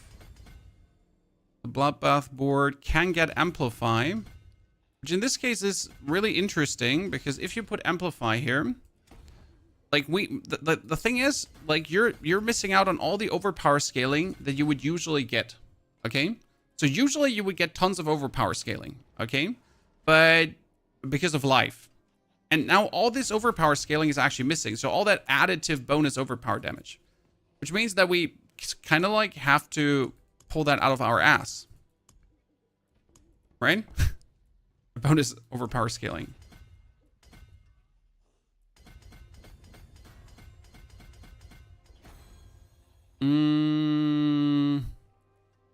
Eliminator can actually Eliminator. Then we wander out of this board on the top into Frailty. Wow, I've been stingy with points.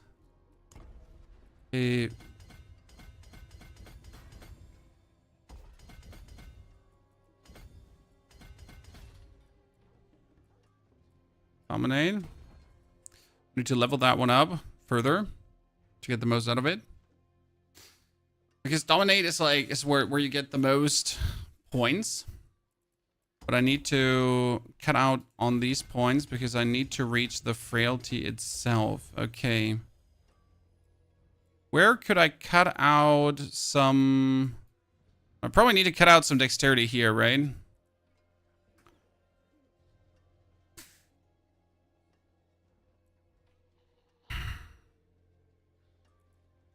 Yeah, I hate to do this, but I don't actually need to cut out Dexterity. I need to... The main reason we have to do this is because I have the Eliminator activated and it's just too many points invested right now. I just don't have like the points to waste, so I'm going to do 1, 2, 3 to walk out here into the Frailty board. That kind of stings because I hate, like, you know, not getting more intelligence over there, but this is just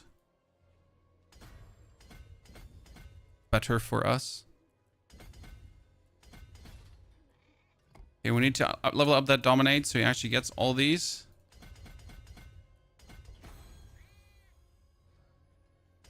I need 2 more points to get that. Screw you, I'm taking these. This is attack speed at maximum life. Okay, so that one is actually not activated. Yikes. Okay, now you're activated. I hope you're happy.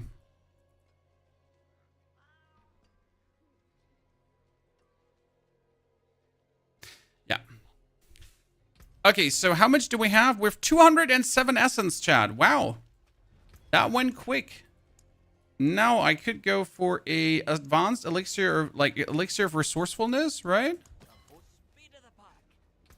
If I drink that now, I am sitting at 232. And what's my crit saying? My crit is saying 66%.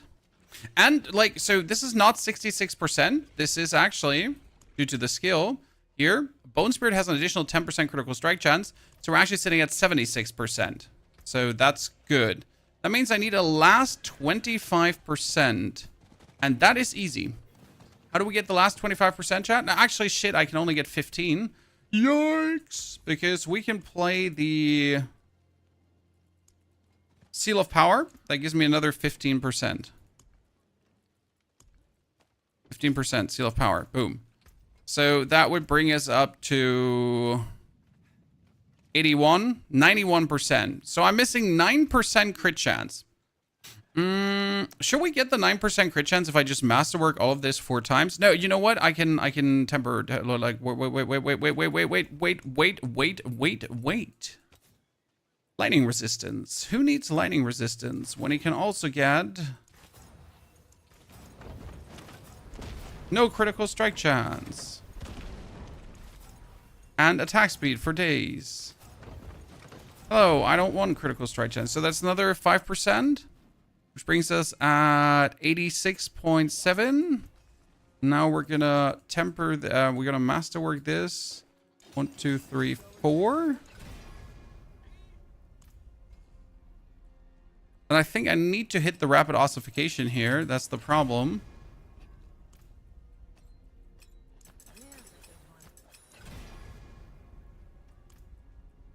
Okay, that would bring us to the 100%. Okay, ladies and gentlemen, we got the 100%.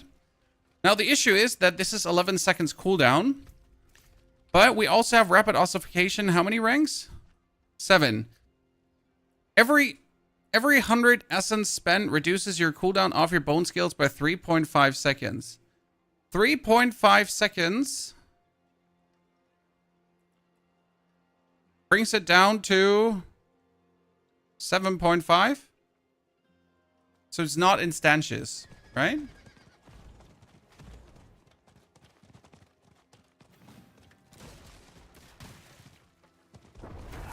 Yeah.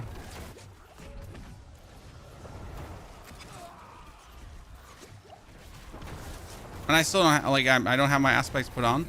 Okay, we need one one cooldown more.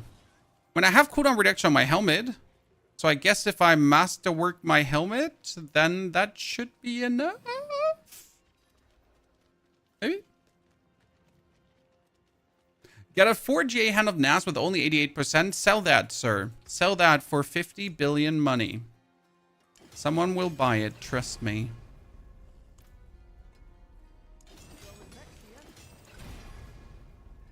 Maximum resource. Okay, that's pretty PogChamp. So we're sitting at 7.1. No! No, Chad! We're missing 0.5 cooldown reduction. God damn. Not happy. Not happy. I'm working on it though. Okay, where are my aspects? Let's put on the aspects that we actually need. So first and foremost, we need to play. Where are we? Let's close that. Let's go up. We have Bone Spirit explodes additional time. Yes. So first, Bone Spirit aspects, ladies and gentlemen. So we got the Imprisoned Spirit aspect. When Bone Prison explodes inside Bone Spirit inside Bone Prison, it does boom boom. Then we're going to go for... We're not going to play Shattered Spirit, right? We're going to play Bone Spirit Explode, spawns 3 seeking nearby enemies. So the Poltergeist, yep. That comes on the ring. Then we got the Bone Spirit skills are now also shadow damage. And we increase our sacrifice bonuses. And that one is actually important because if I now improve my sacrifice bonuses, right? That also improves the sacrifice for the bonus essence. So now we're actually sitting at 258 essence. And we get another 8 essence for...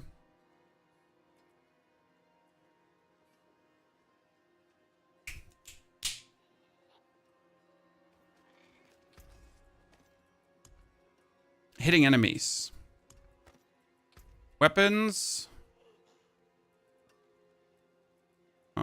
Bone augments, Bone Spirit twice. Bone Spirit twice. Thank you.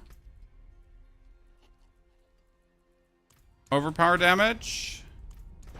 Overpower damage. Thank you. It's sad because this one is really not efficient.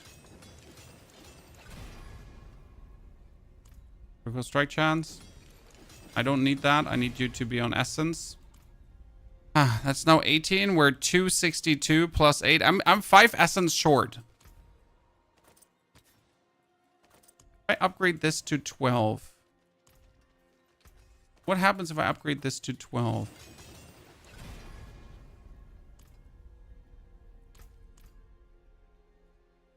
Still going to be...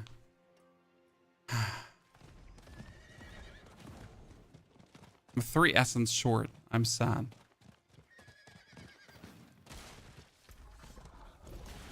Yeah. And like I do this. Oh, we can spam it now, so that's good. So that's spammable. That works. Good. We need to put the disintegrate on our bone spirit. So we're always unstoppable when we use it. Yep. Okay.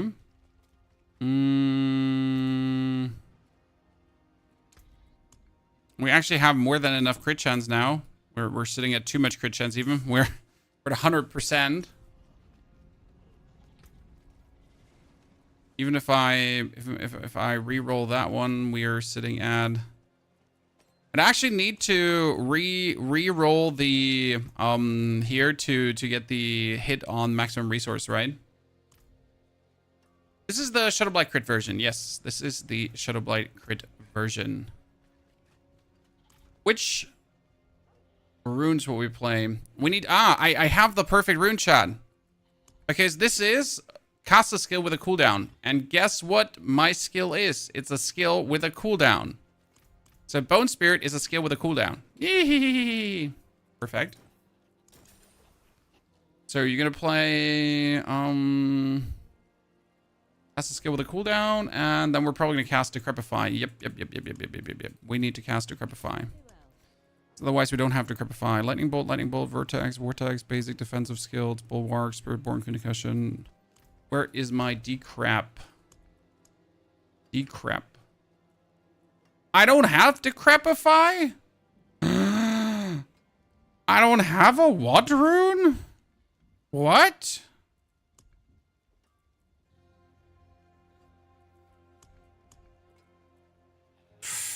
Whoa, that's slightly unfortunate.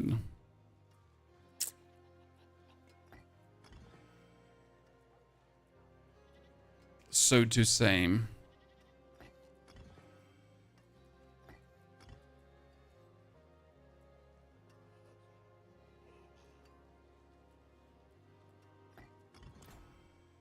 Okay, what other Heraldric jewels will we play? Play the one for 6% more all stats. So, Idle from Below. And then probably cooldown down of my... Here, what was it? The... Spark of Creation. Luminate Eye. I need... Emerald Fragments. Oh my goodness, I'm stuck! Chat, I'm stuck! I'm I can't move! I can't move!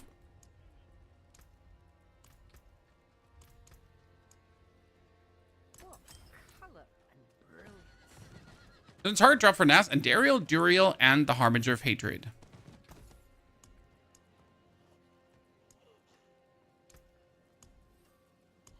Okay.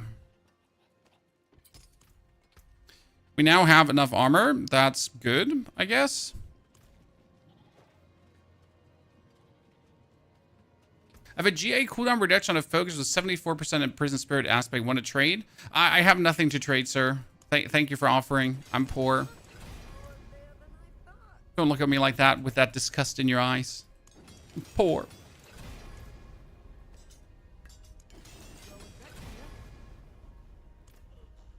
Okay, everything is 4 times masterworked. 3 to core skills. I mean, we are missing tons of damage by having like the Macabre skill roll so low here. We have Juggernaut on there. That's not supposed to be Juggernaut. Wait, I could fix needing Decrepify by playing Decrepify Aura. Chan. I could just play Decrepify. But I don't actually need the Decrepify rune, so what can we play then? Rubies are a girl's best friend. Rubies. What could I play? So right now we have the Spiritborn's Vortex skill, but I don't know if I want that. Could go for ultimate cooldown, life, stomp. I could do Frost Nova. Just freeze everyone around me. Extra hand of Nas, even if bat rolled. Give me your battle Nad. I'll add you. Let's try a 55 first. Okay, let's see how this plays, ladies and gentlemen. Activate Bone Prison.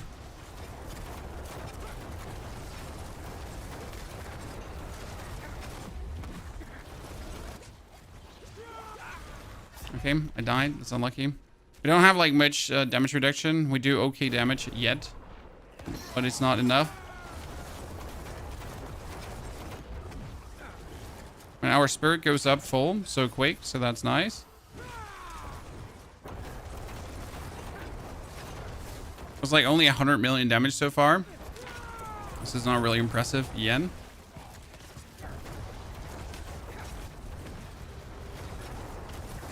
No, it's like 200 million damage. Nothing too crazy.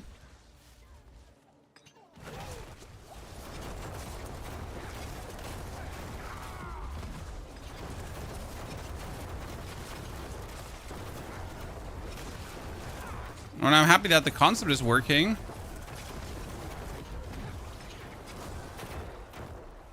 Area we're getting is definitely low.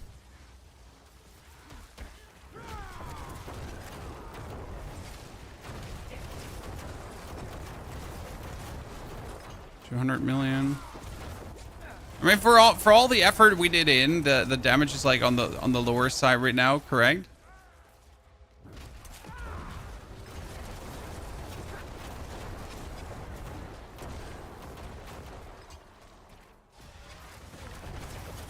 The fast way to level up and can't be bothered with the campaign. I mean, you definitely shouldn't do the campaign. The campaign is like wasted effort, sir.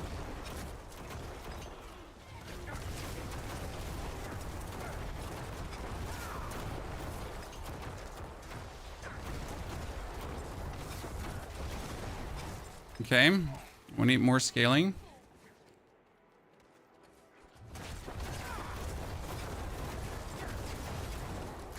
Why do I have 286?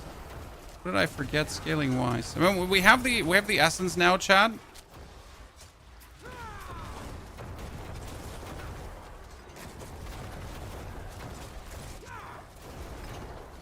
So that one is secure. How can I get Hand of Nas? Duriel and Dariel and the Harbinger of Hatred.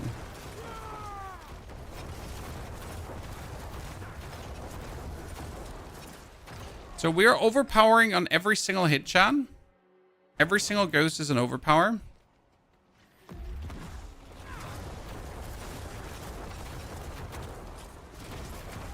Problem is... I forgot that we have the Path of Tragwool to boost our essence up. So I should be able to play without the...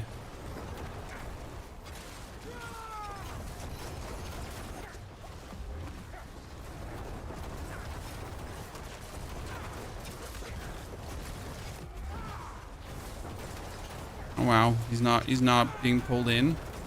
I should be able to play without the bonus essence from the sacrifice and actually make it go for damage. So you get the Path of Tragwool, right? And the Path of Tragwool puts like these bone splinters out, and every bone splinter is also bonus essence. It's kind of like how it works, right? That's how we're getting like the essence above 300.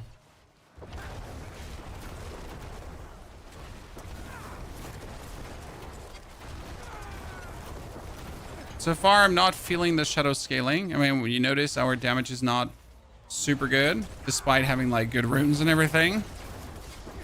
There's something is clearly missing here.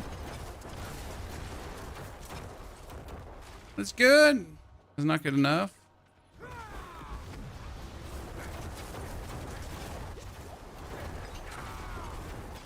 We're not dying. That I like. So we're not dying despite like only 7,000 life.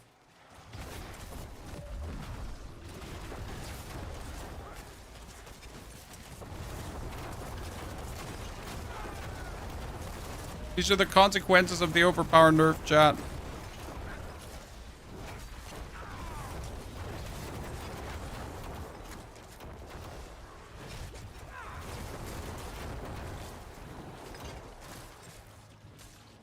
consequences of the overpower nerf. Good morning, Dennis. Is Necro good? Yes, Necro is very good. I mean, we've been playing the Hand of Nas Necro until this point, and it's been an absolute blast.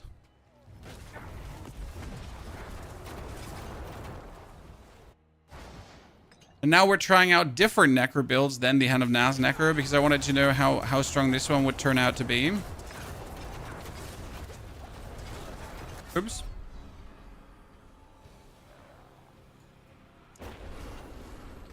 Oh, one thing. Oh, we get the urn. Okay.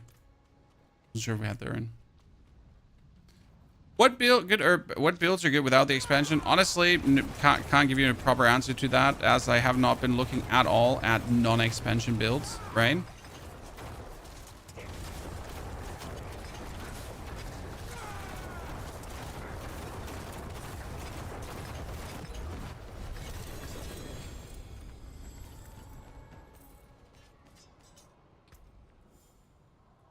I wonder if there's any better pants than Bloodwave Breaches. I mean, they're a 50% multiplier, but everything on them is just useless, you know?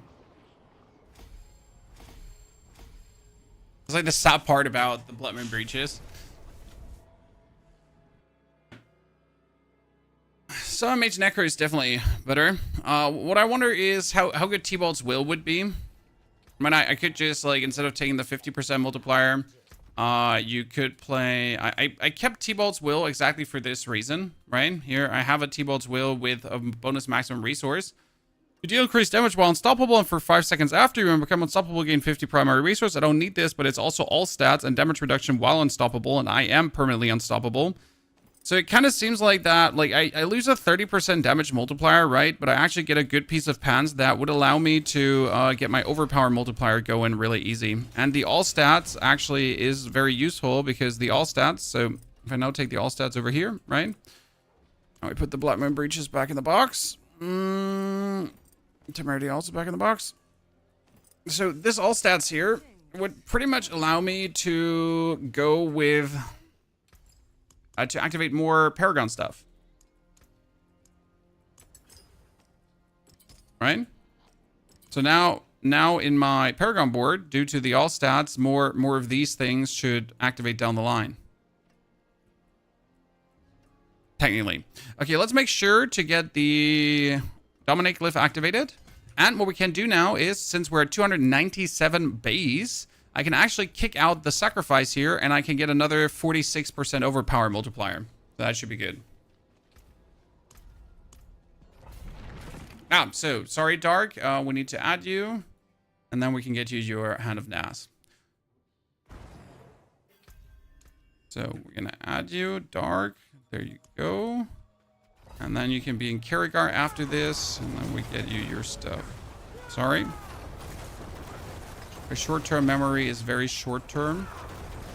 So like how much damage we're suddenly dealing more and how much shockany that gets.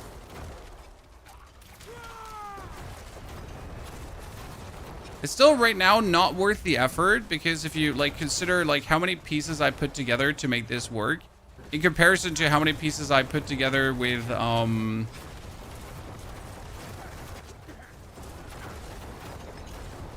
Summoner Necro for a better outcome. It's still a fun build to play. I think that's like the main allure here. The good thing is I am permanently unstoppable, right? So that's amazing.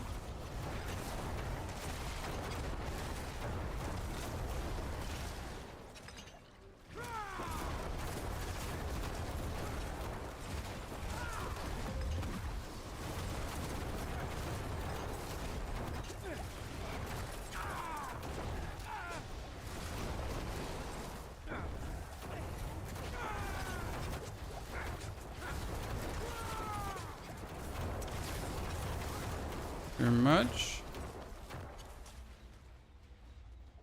Now, this is vastly faster than the second run already.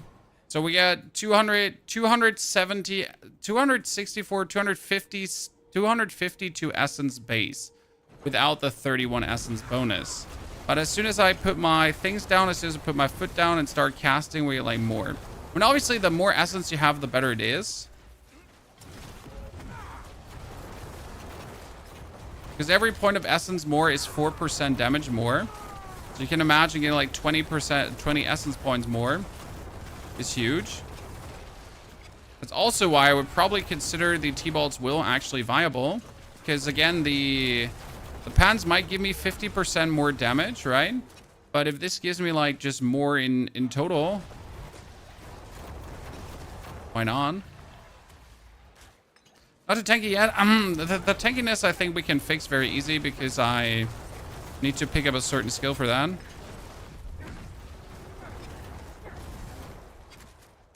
I don't think we actually put points into the Necro barrier skill right now. Why ever? I know why ever, because we don't have the points to spare for that. Oh, that elemental stuff would still kill me because we don't have resistance. Not too much resistance, chat. Our resistance is kind of a bit shabby.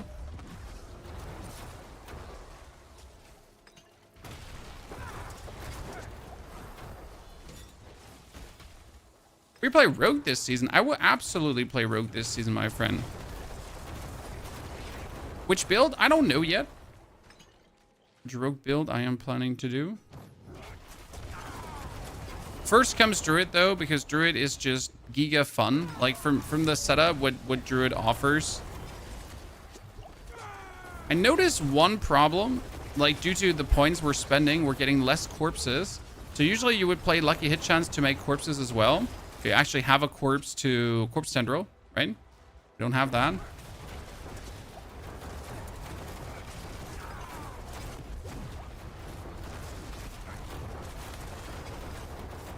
Also should find a way to get fortified technically. Missing on the fortified damage reduction.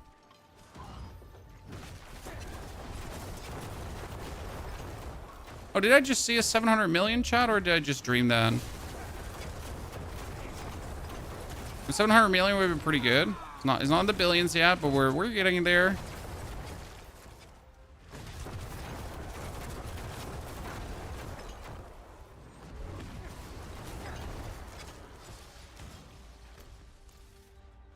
Slowly steady.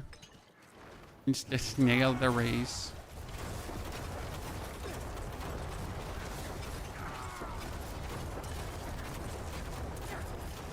We definitely need to swap away the essence. Even though, like, also 31 essence, right? Is also a huge multiplier. The Bone Prison Poop build. Doesn't ring a bell.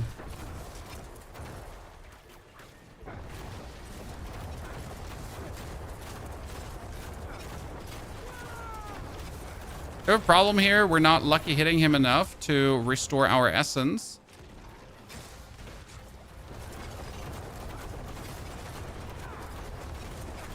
Because if we don't restore our essence, then we're not getting the maximum damage.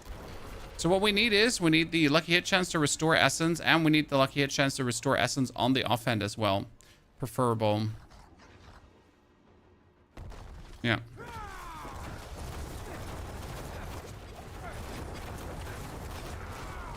Oops.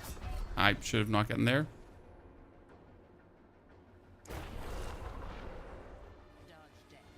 No, he means the Bone Prison Poop build. There was a build where you had the aspect of Blight on the Bone Prison, and then you would have the aspect of Void to essentially cast Bone Prison and pull everything automatically together in the dungeon inside your Bone Prison. Your Bone Prison would actually do poop damage.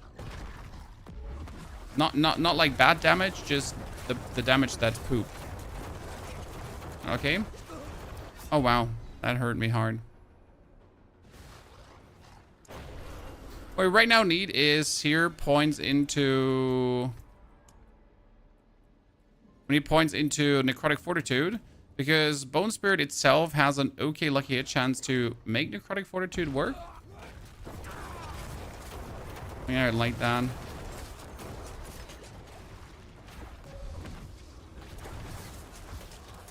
Oh no, I didn't crit.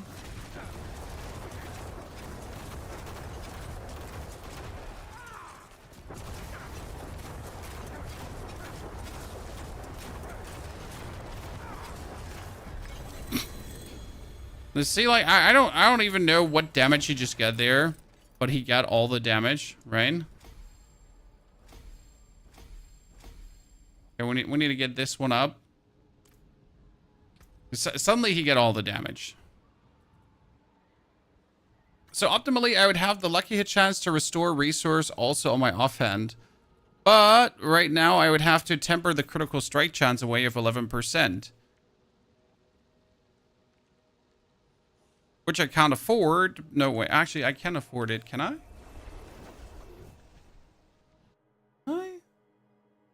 No, I can't.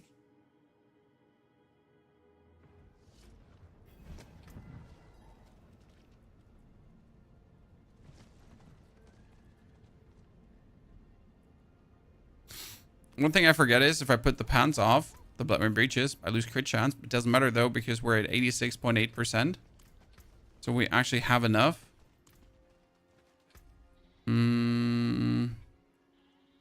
Have to roll away the, like, you don't need the maximum life on this one. That would give us even less maximum life, but it's fine.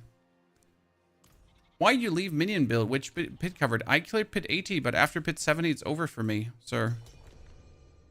So you only need to do pit 70. Okay, more than pit 70 is not needed. So I usually stop there as I've just had enough. Okay, hand. Oh, where is my hand of Nas? Hand.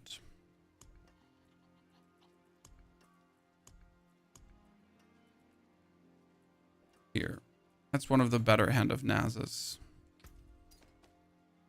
There you go. Enjoy.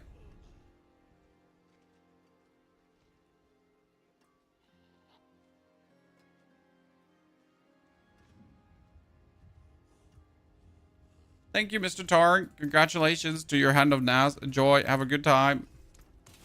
Use it well.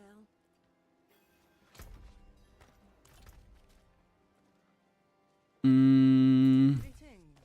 How shall I guide my hammer? Going next here.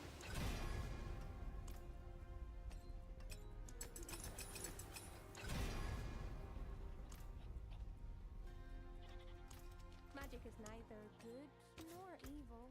How may I help?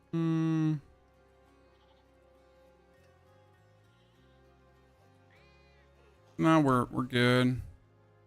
Got 88.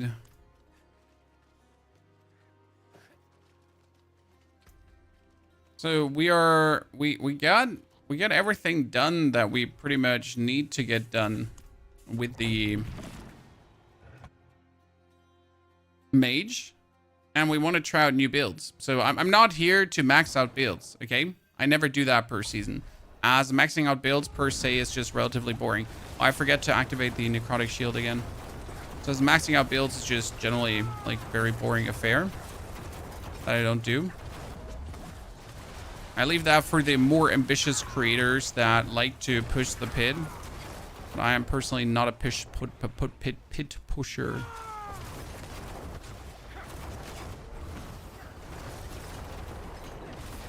Okay, there I saw 660 chat. Okay, we're getting closer to the billion. I mean, it still takes a while to get going, right? But we're at least getting closer there.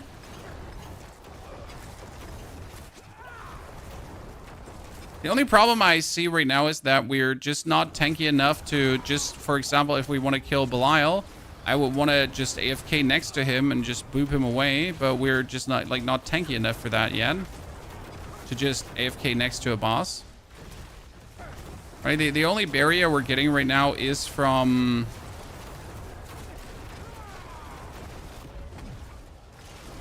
the catalyst. That's it. I feel like that's just simply not enough, right? We can't just rely on the catalyst for barrier.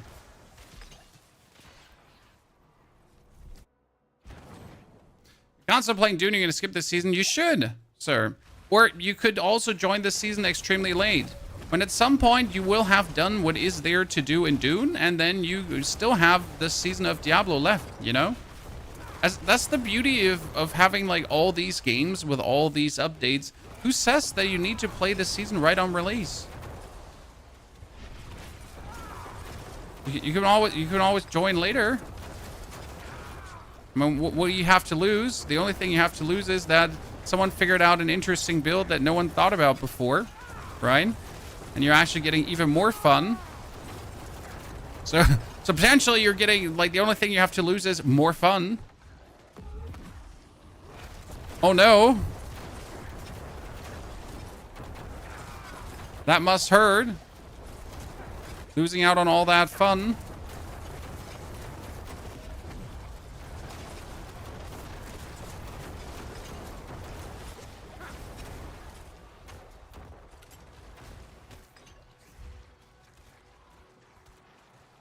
I'm definitely sad missing the barrier from Soul Rift. Blizzard had their reason to nerf it. The problem is that it made a class that was already somewhat clunky to play at times, right? Necromancer is just not a smooth class to play due to the lack of Unstoppable. Like, every other class has sources of Unstoppable, Necromancer doesn't. We kind of have that fixed over the Horadric powers. That is great. But now that we have the Unstoppable situation fixed, we actually are still vulnerable because we're not buried up. So kind of like one thing fixed, the other thing back to having to figure out.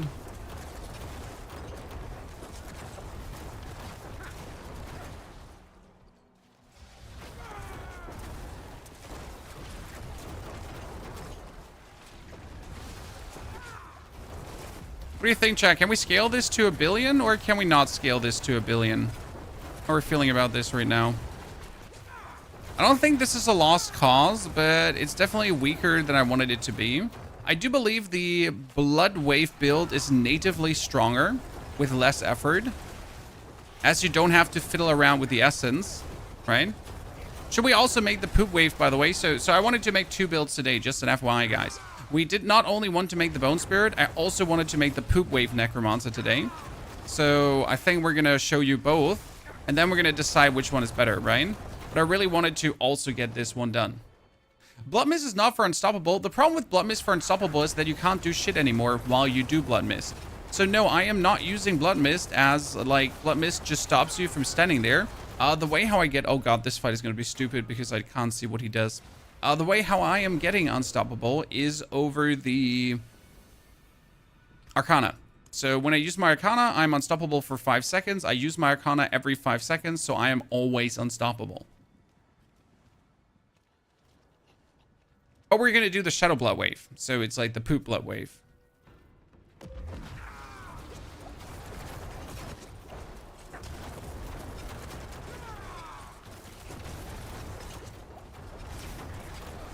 Yeah, the problem with fighting this guy is that he has, like, he poops out his, like he goes, oh, right? He vomits at you. And I just can't see that if he vomits at me. That will just kill me. You know what I have to do? I think I have the solution, Chan. I have to play the Druid rune. That would actually solve it, kind of, right? I play the Druid rune for using cooldowns.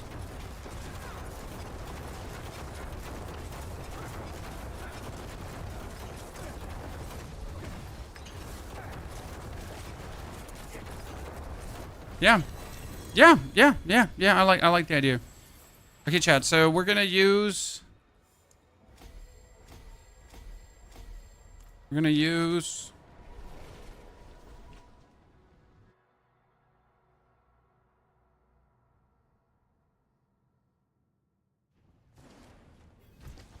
I have currently Frost Nova. We don't need the Frost Nova. More life, Concussive Storm, Frost Nova. Here, Earthen Bulwark. I need 300 offering. I get 50 offering per cast. So every 6 casts, I get a barrier. That would give me bonus barrier. Just like that. Super easy. Lemon squeezy. No problems. What I would need is, I would need to yoink 3 points out of somewhere.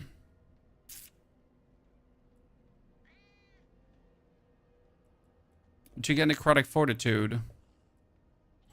I don't have 3 points. Like, I literally don't have 3 points. That's 2. That's 1, 2, 3. I actually don't use Blight. So technically, I never get to use Blight. So technically, I could take these 3 points out for the time being, just to put that over here. And then instead of Blight, like, we can still keep Blight in here as a skill because we have it, like, over Macabre skills. I'm just too lazy to use Blight often. So let's actually check that out, how that feels.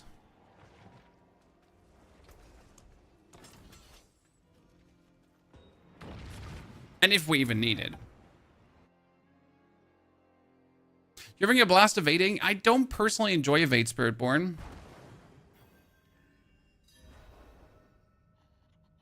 Give me a second, chat. Wife's going.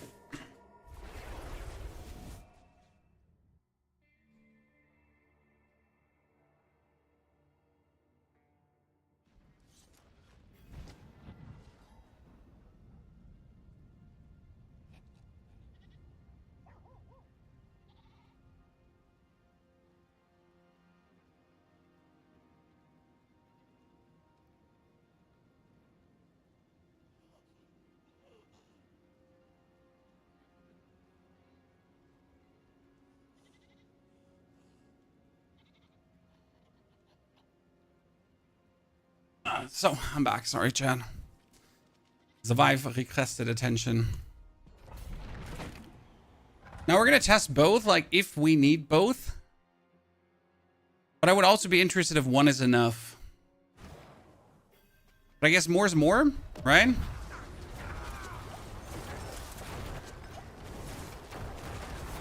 Okay, the goal is to have permanent up barrier, right?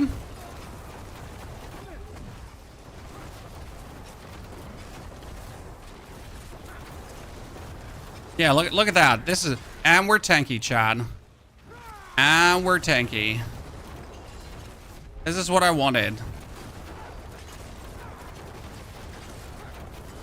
That's what we're looking forward to. That globe is full. Okay, awesome.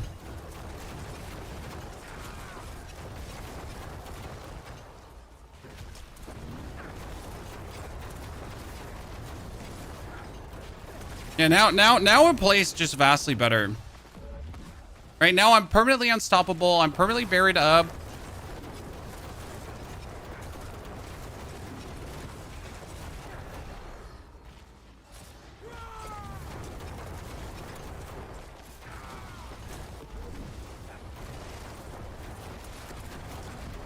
Just the damage lacking. So we need to tinker in the damage, chat.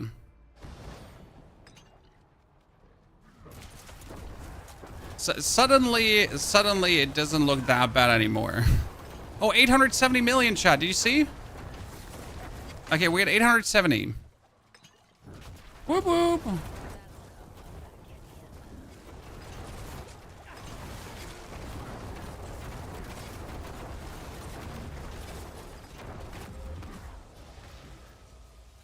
Right now, our letdown is pretty much not having the right focus. Because if I had the right focus, that one would have like the chance to restore resources as well. So that would be a big difference. But I feel like getting the right focus is going to be really hard. Also, you need tons of aspects to make this work.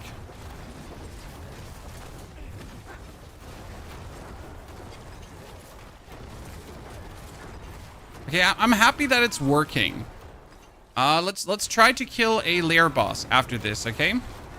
Chad, let's finish this, get the thing upgraded, and then we're gonna like actually try to nuke a lair boss to see how much damage we're getting out of this. Because I fear that, for example, Gregoire would just one-slap me right now. Like, I don't have really massive damage reduction. I have damage reduction through my Paragon board, right? But not as massive as I wish it to be. So I would probably expect him to just smack me. And I just die.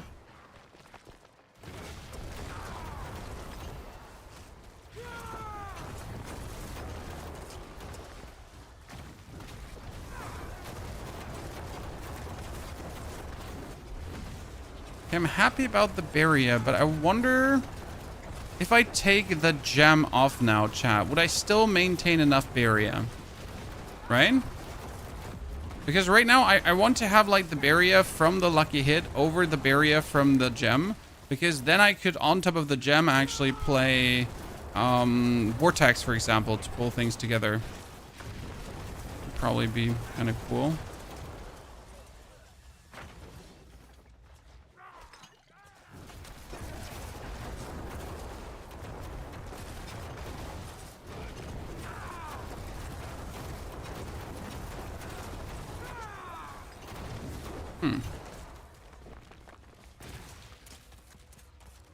I don't think getting my overpower gem and my overpower glyph to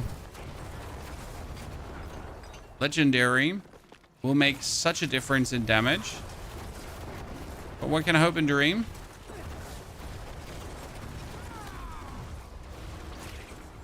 And definitely doing 55s doesn't feel good enough. We can obviously do higher than 55.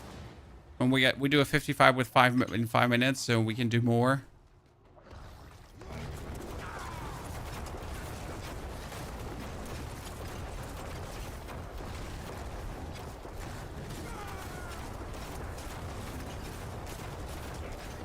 Yeah, that was so much better. Chat, there was vastly improved. 1, 2, 3, 4. Shit, I need to do one more. One more.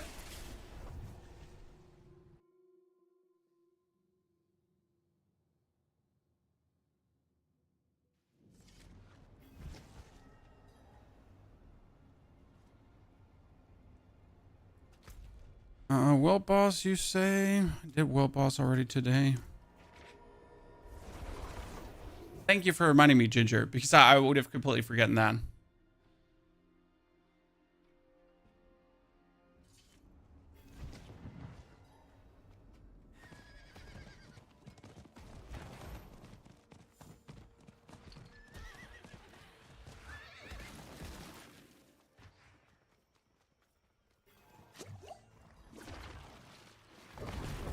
I will try this season mini build. Only need the ring and the gloves, but what else? The pants? Yes, the pants.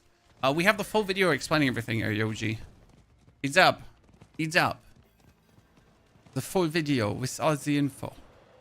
Oh, everyone is laid, not just me. Makes me somewhat happy that I'm not the only sucker.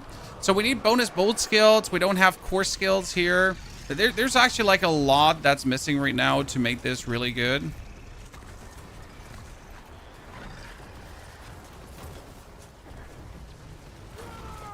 Like it shows again, like this bone spirit build is like one you make when you have stuff, right?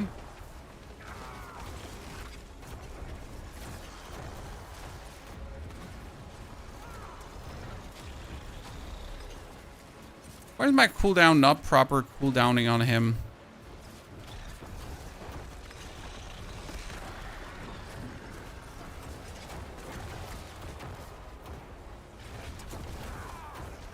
As if you can't crit that guy.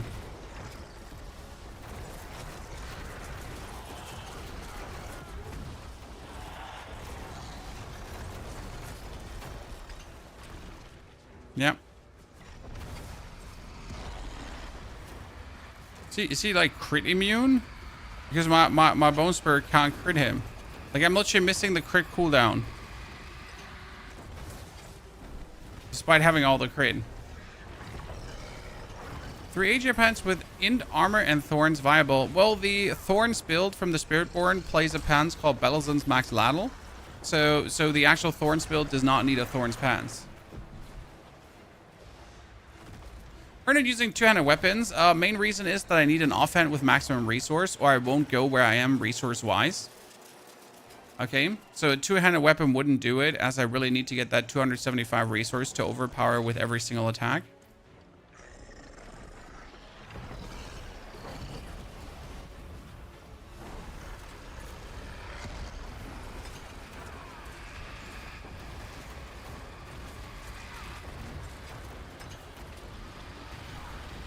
Oh. Yeah, versus a world boss, this feels awful right now. So we're supposed to reset the cooldown, right? By 7 seconds when I crit. And we're supposed to get the cooldown from rapid ossification on top of that. But for some reason, we're not. See, it's always at 4 seconds. So I'm literally just getting rapid ossification, but I'm not getting the crit reset. It's so weird. But why? Like, Resilient doesn't prevent crits.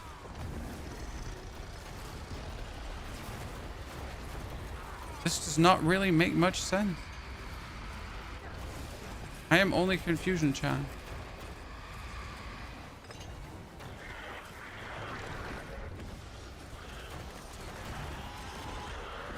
I'll let the guys kill this one, and I'm just gonna sit it out. Right?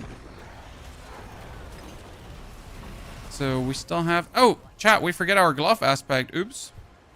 So we're the whole time playing with a missing aspect on the gloves. Interesting. I'm not sure which one I want to play because I feel corpse tendrils are not doing it because I'm really not getting the corpses, right? It's actually an existing problem. Like, you want to play the corpse tendril aspect for another 50% crit. But how am I going to play the corpse tendril aspect when I'm not getting the...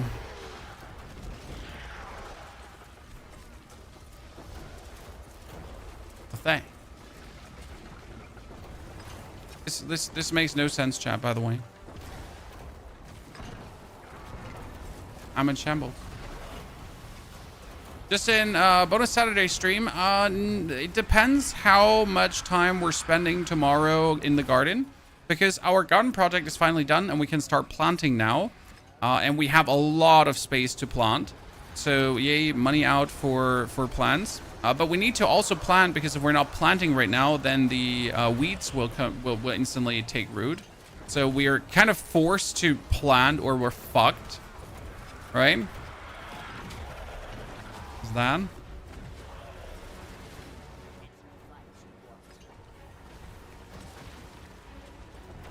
Weeds.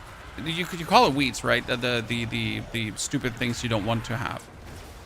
I don't know proper English gardening words. Sorry, my apologies. How am I supposed to know proper English gardening words?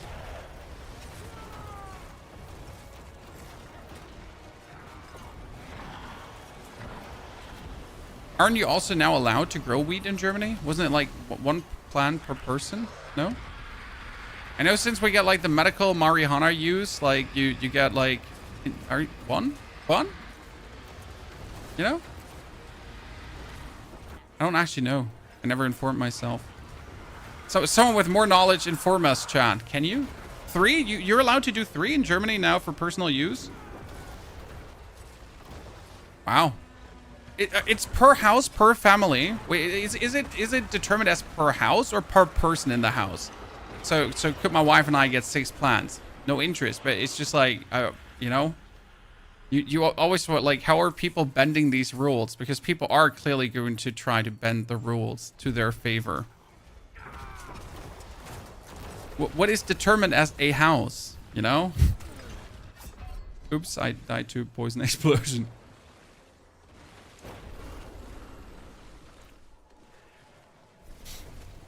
You're allowed to do something in Germany without paying a tax or a fine? No, you definitely pay tax.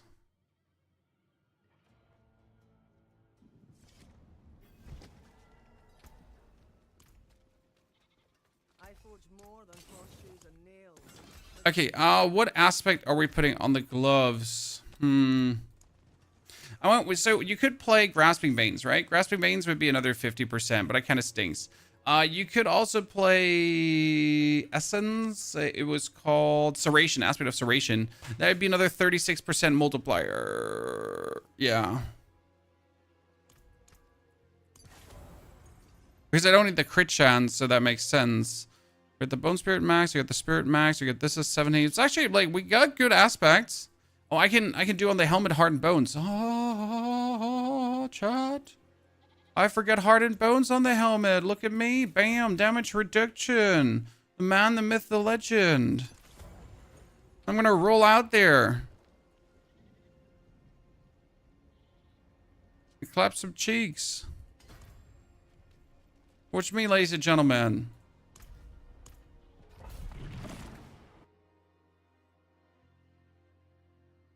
I'm running the Spiritborn Thorns build, but the only problem is I have kills me without proper resistances, and when I didn't have the pounds, I did no damage. Yep. So, sounds about right, sir.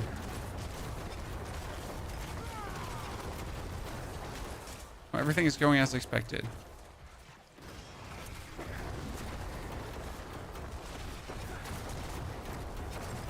You know what the weird part with this build right now is? That you would have to play a different build to get to a point where you can play this build, right? And then you would make this build to have a weaker build. So, like, I would play the Hand of Nas Necro, right, to make this build. But when I swap over from the Hand of Nas Necro, after I collected all the pieces for this build, I would end up with a weaker build.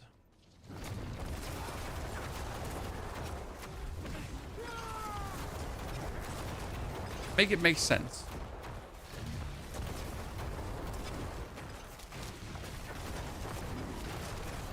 That one should have never killed me. I feel bad about it. You slept until 5:30. Oh, that seems reasonable. You missed nothing. We're currently checking out the Shadow Bone Spirit. I might it only to say, damn, Shadow Bone Spirit is actually fun, but sadly not that strong. I mean, right now the conclusion would be, yeah, it works. Yeah, it's fun, right? But I'm kind of missing the use case scenario, because obviously Shadow Bone Spirit is not like would be the build for the pit as it has always been, right? But is not doing better in the pit than other builds. So you're kind of like, but what am I supposed to use that build for then? When the one use case scenario that it had is not applying anymore, because it's not good enough for that use case scenario. What are we doing then?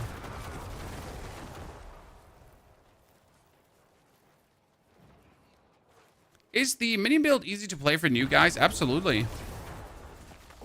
Mini build is an absolute no-brainer. In the beginning, during leveling, you go Golem, go Boom. Because Golem, go Boom, pretty much. And then later, you gotta go minions go Zoom.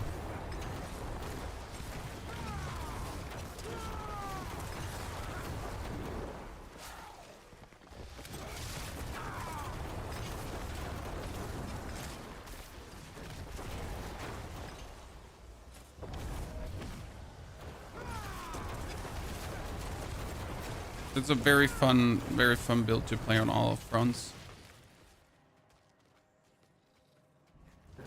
Before you get Golem, it's easy. Yeah, I mean, Necromancer is the ultimate easy mode. Okay, great chat. We cleared the dungeon, and there's no more minions.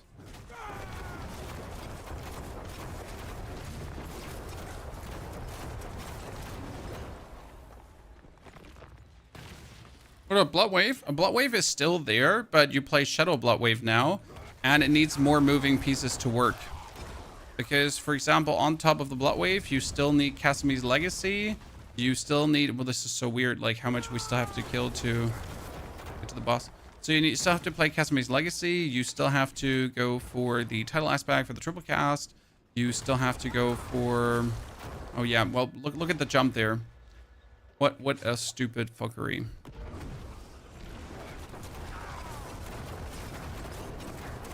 Nice damage.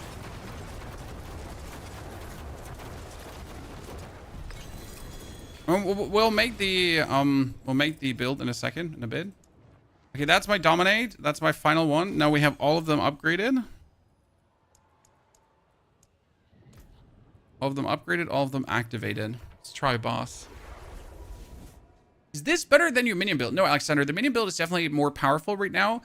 This is safer and more fun to play so far because you're actually having active impact on the damage that you're dealing.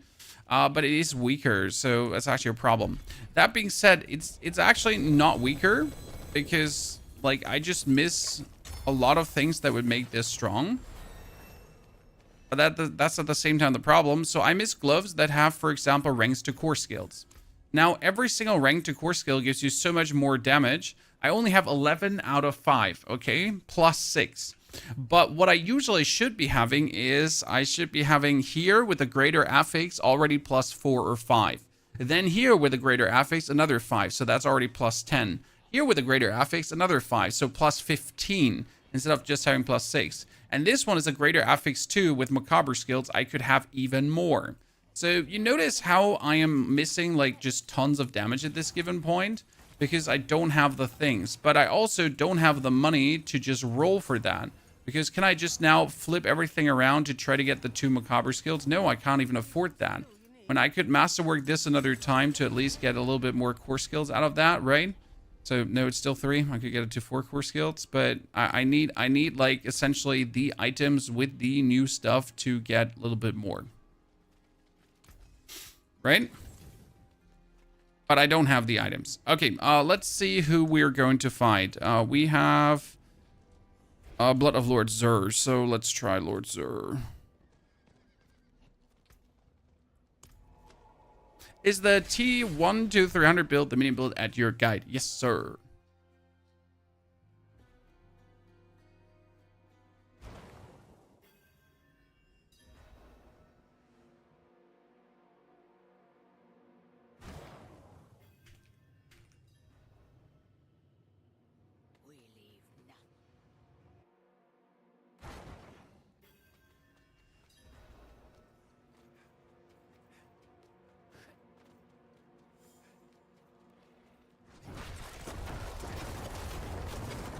You don't have a GA Mendel? Yeah, I got a GA Mendel, luckily from Belial. You know how it is, Katie? We're just gonna get those 99 husks, and then we're gonna be happy. 99 husks, get up! Do do do do do do do. Get those 99 husks. Okay, Bloodied Altar.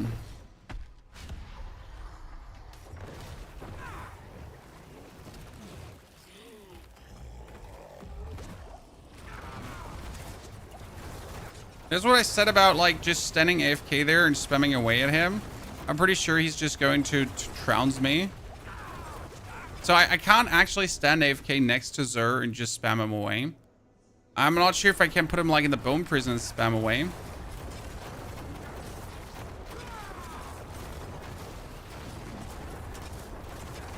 That was my fear that would hit me with this build.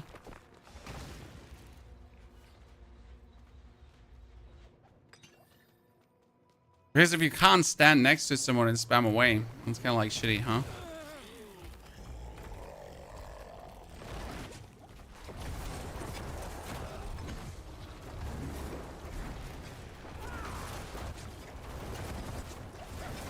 Can I do... wait, I didn't want to stand next to it. I want to stand like a bit further away now. By the way, where did my 500 armor go? That I had?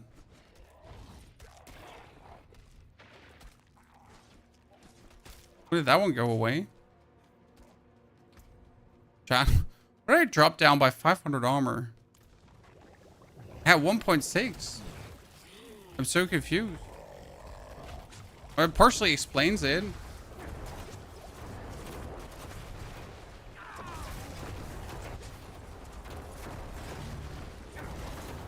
See, if I now have to wait for my things to spawn, I might as well just not bother fighting.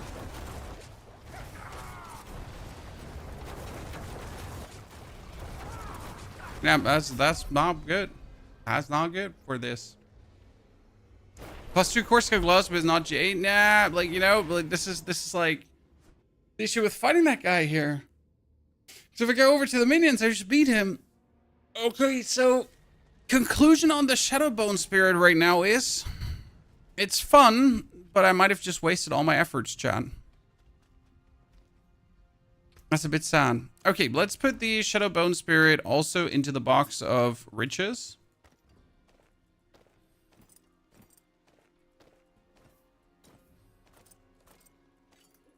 No, actually, wait. No.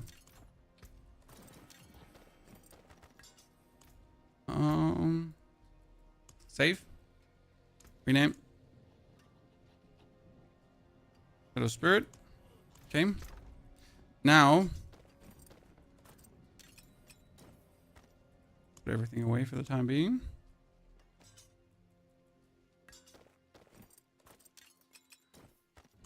Okay, so now we need Kesame's Legacy.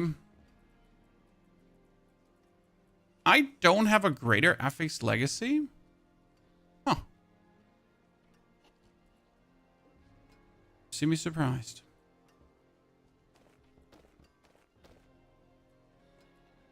Shouldn't be an issue. Where's my planner?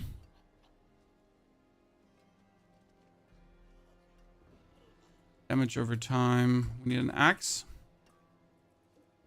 We kept axes because they have like damage over time and everything. So we kept like something for this case scenario.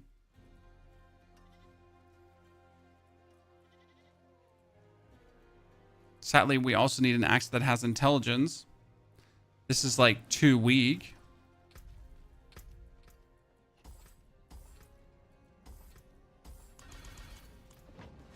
See if I can get a two-handed axe. Nope, I cannot get a two-handed axe. The sword is useless. So the only thing you need is an axe. That's like the big of the flunky here. I mean, it needs to have intelligence. That's important. If it doesn't have intelligence, it kind of stinks. But it also needs to have like the FX to restore resource. I'll make it work somehow. Okay, first the temper would be blood augments, Bloodwave to deal double damage. No, actually finality. Ha ha ha ha. Titan's Fall. Finality. Thank you very much. And then we need desecrated ground damage. Nice. So that's a good start, ladies and gentlemen. Very good start. This one gets the aspect of Ultimate Shadows. Okay? Ultimate. Aspect of Ultimate Shadows, because that one is what we're essentially scaling, right? So, GG. Then we need an amulet. Magics await your return. Intelligence. Amulet. So get these here with maximum intelligence. And that one needs to get the temper for ultimate cooldown reduction.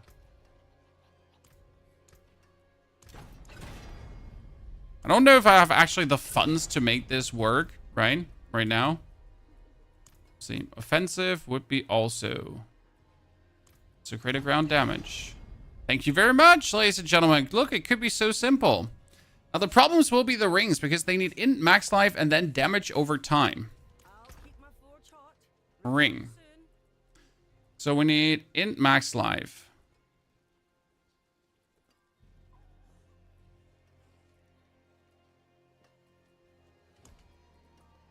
I don't really have so few rings with int and max life. Jesus Christ. Here, int and max life.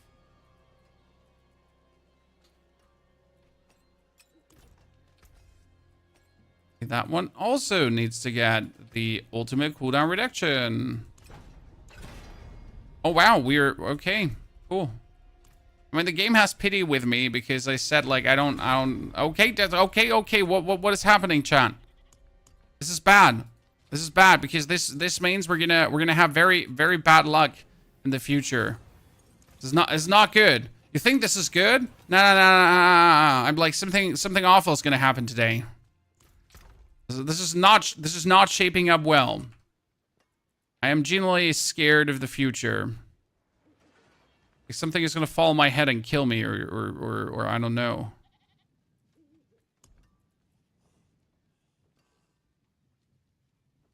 Actually, like, I kept this ring because it has ultimate cooldown reduction, chat.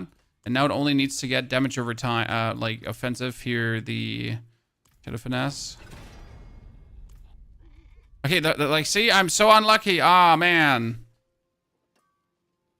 Yeah. I'm leveling nearly 60. What's the best way to get gear? My DPS feels very low on the Hydra Sork. I mean, I only played the Hydra Sork after I hit 60, so I wouldn't have played it to 60. Chris, we actually put out a progression guide, in case you missed it, yesterday. That explains how I would progress through the game from 1 to, or how I do, not only would, progress through the game.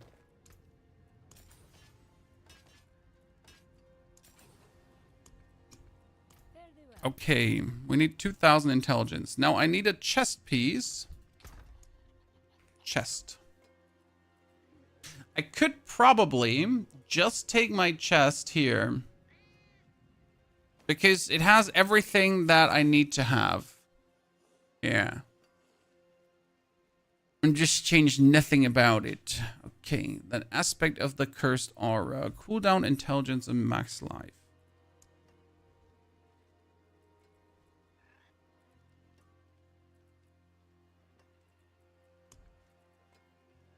Yeah, no, that would be bad. Or they're all like essence per second. Here, I'll just play a Godslayer crown for the time being. You know, I'll just play a Godslayer crown. Just do the trick.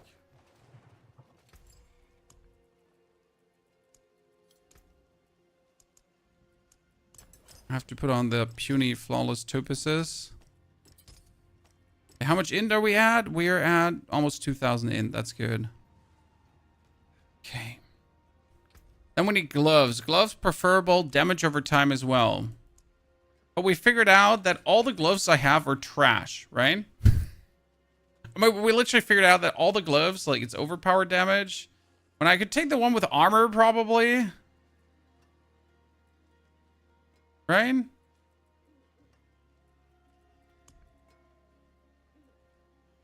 Here, this one has damage over time. Already into it. Just have to reroll the Skeleton Mage Mastery. So offensive would be... Corrupting damage? No, we want Desecrated Ground damage. Corrupting damage. Darkness damage. Darkness. Corrupting. Desecrated Ground. Thank you. Now I'm also going to take crowd control duration.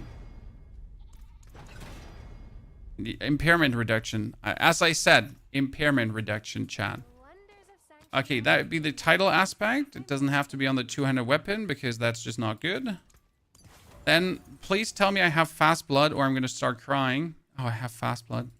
Hail Mary, chat! I feared that I don't have it. And we have Creeping Death as well. Thank you very much. And we have, last but not least, Vehement Brawler. Okay, we actually have all the aspects. So, ladies and gentlemen. And I do have good boots as well. Like, what's this, chat? Boots. I have here, max life, movement speed. We have intelligence, max life armor. This should be enough to take care of my armor things, right? Then the boots, they can get, what do they get? They get movement speed and corpse general size. I never anyways get movement speed tempers, right? It's like movement speed reduction during blood mist, movement speed. And I don't believe that corpse tendril size actually exists because I've now tried to roll corpse tendril size so many times that I just refuse to believe it actually exists. Okay? Where the magician skeletons, you came to look at them. We just put them away, sir, for the day. At the start of the stream, you can actually see the magician skeletons still. But we moved them out for the time being.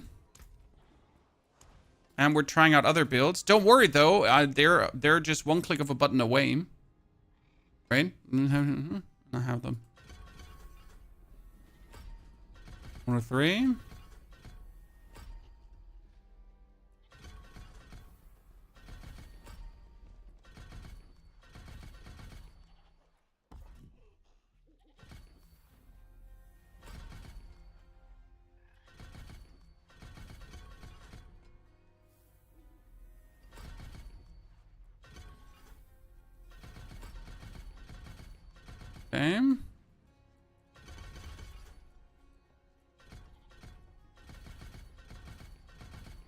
Okay. Good.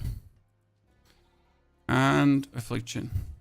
So where am I missing 3 points? 1 to 3, 1 to 3, 1 to 3, 1 to 3, 1 to 3. Okay. So technically we're ready to go.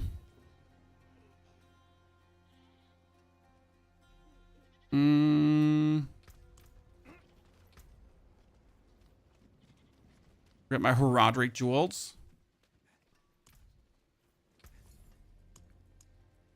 I don't have the things anymore to make more.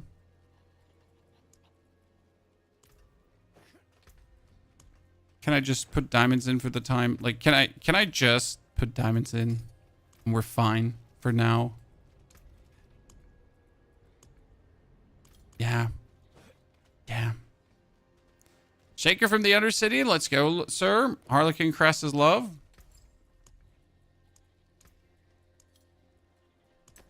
Imagine having a season where you don't actually need it.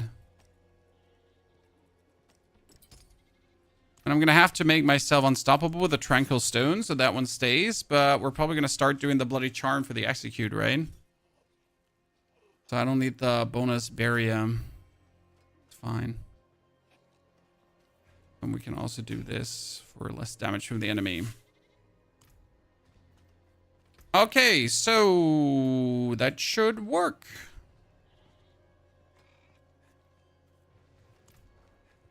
We need the cast ultimate.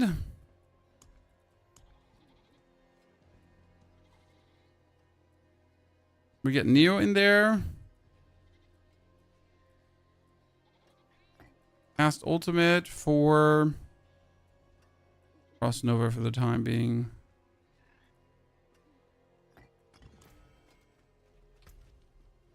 I kind of feel like I should masterwork at least a little bit, right? At least 4 times.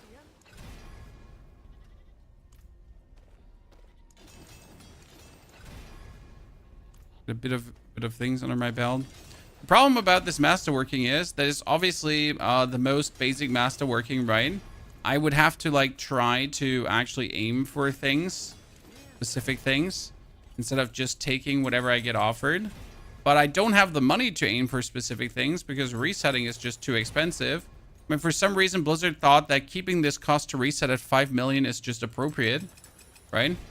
Which I still don't understand how anyone was like, yeah, you know what? But the 5 million cost for resetting, that's definitely not the problem. No, that's fine. We should totally keep it like that. And you're like, okay, sir, but like I have one question. Are you stupid? You know, deep down my heart, I would like to ask you this one, like, are you dumb? Because that's clearly one of the limiting factors.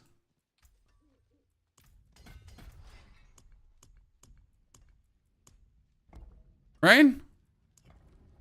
Maybe I'm dumb, Chan. Hey, maybe I'm stupid. But I kind of feel like I'm not.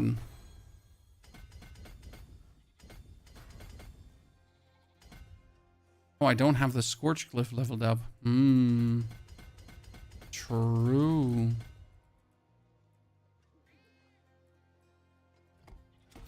Must have all glyphs leveled up that you're using for this build.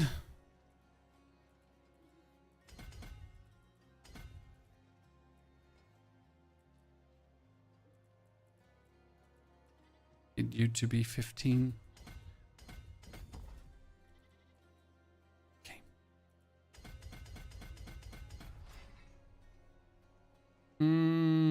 Flash Eater.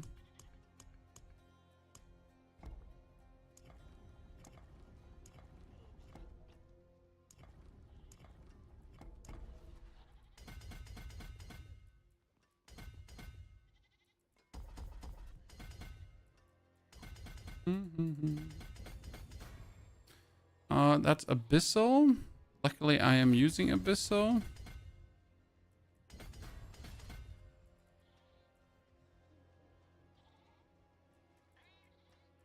Abyssal.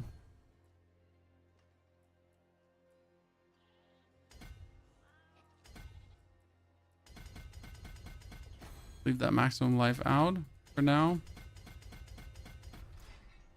The path things are definitely not S tier right now. I do have to revise like the way how I walk over the board a little bit. Blood orbs, because we're going to be making blood orbs. So that's the easiest multiplier of them all, right? We're already at 2,000 ins, so that's good. We needed that. That'd be sacrificial, but I don't have sacrificial, so we're going to use amplify for this one. Okay.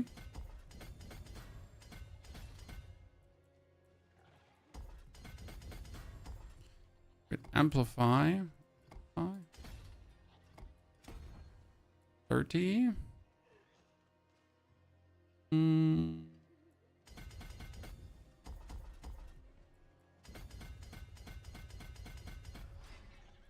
actually too much intelligence, so we can cut these 2 points. We can even cut these 3 points, probably. Yeah. That should work. Good. And now we're missing the... I have 29 points left. Whoo, look at me, Chan. Talk about efficiency. This one would be the desecration glyph that we don't have leveled up at all. So let's see how much stronger is this board considered to the...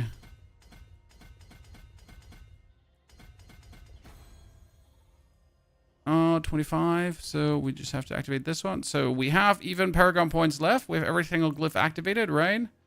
Activated, activated, activated, activated. We have every legendary note taken. Yeah. I can drink bonus health, I guess. Let's do a 55 first. We need sword or scythe for the mage build. A sword.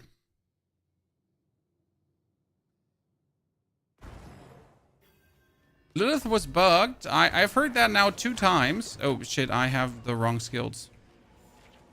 Oops. Oops. Oops.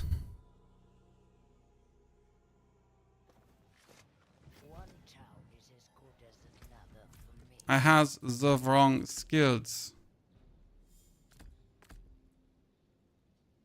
Mistakes have happened.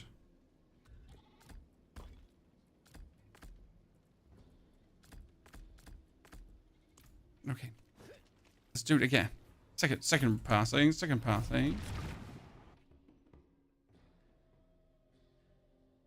Head of Nas is from the Harbinger of Hatred, Duriel, or Andariel. Now look at how much damage. Okay, wait, we need to options. Normal damage. Okay, so same level of build, right? Just different put together.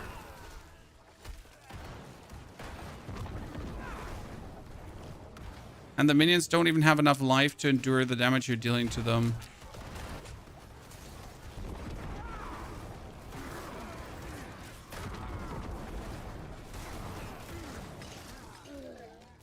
Yeah, hundreds of millions of damage over time.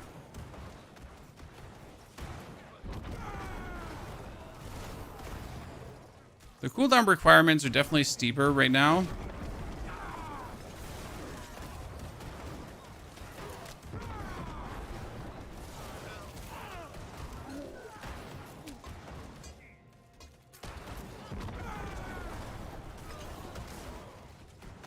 Oh, I should probably put my disintegrate also on casting of the Bloodwave. Chan.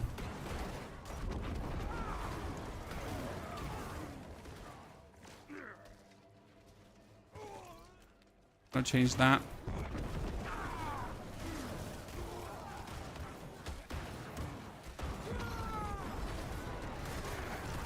I mean, for the basic setup, it's already outperforming the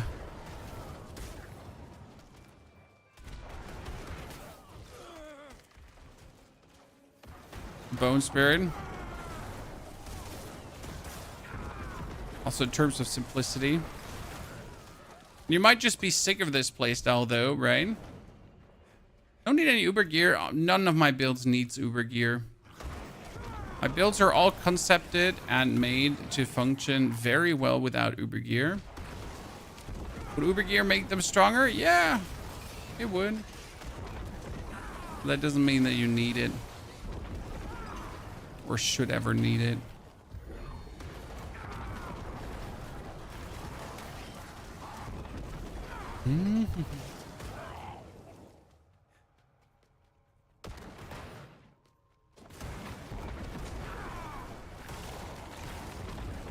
And where the Bone Spirit build was like in danger of consistently dying, you're just like, nah. No, like, I'm good.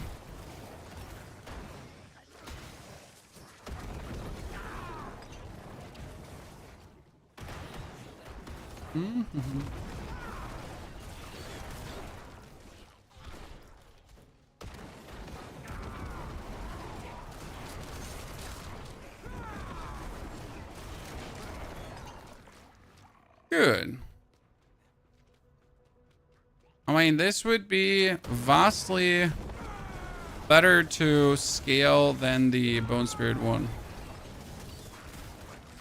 But you see, like, we still have all the pieces with actually damage over time and everything and all that kind of stuff, right?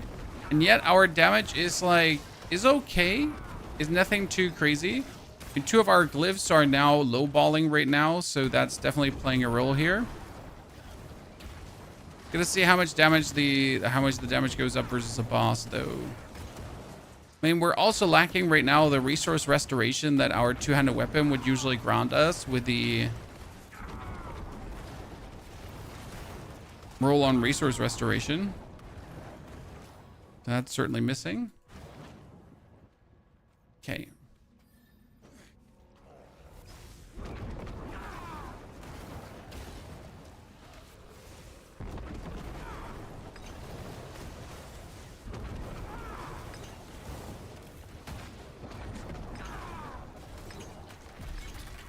That was good damage. Okay, faster, chat. Improved speed. Now you would have to level up the... Here, we have 2 glyphs that are not level up. Desecration and Scourge. And those are important because this is more corruption damage and this is more desecrated ground damage. The advantage of Desecration is that it just scaled so crazy because look at that. This is 26 bonus damage. 28 is like 30 bonus desecrated ground damage per point of willpower. Mini build strong for pits. Yep. I mean, we have pit 80 cleared. I could clear pit 90, and I still have bad gear. So yeah.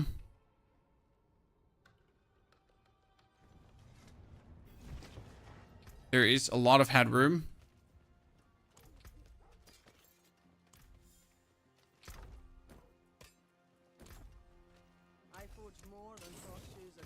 Okay, we're gonna like just teleport to one boss to see how much damage we deal.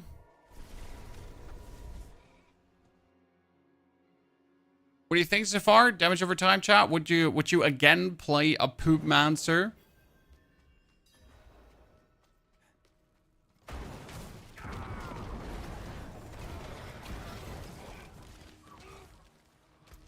The Poopmancer that likes to poop.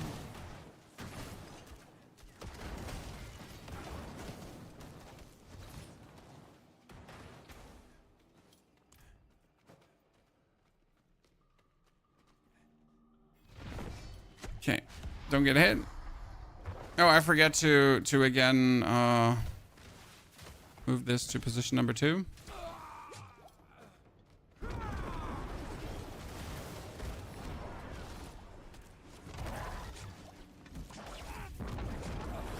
That's like probably the biggest issue right now. Like you saw me having to like collect the blood blibs, right?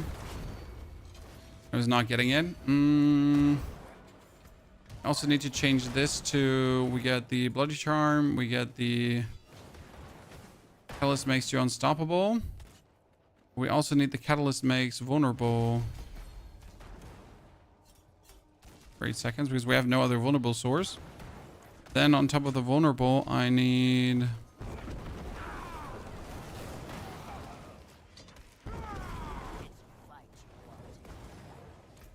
I think I'm going to put it in. I wasn't like sure if I wanted to put it in, but we need to pull that one out and put one single point into. We just need Bloodwave in between.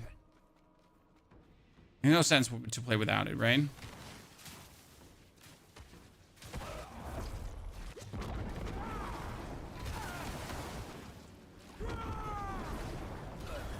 Wow, he just hits me with a one hit. It's like, it's so sad like how you went from like an always tanky Necro to I am barely surviving Necro in Torment 4.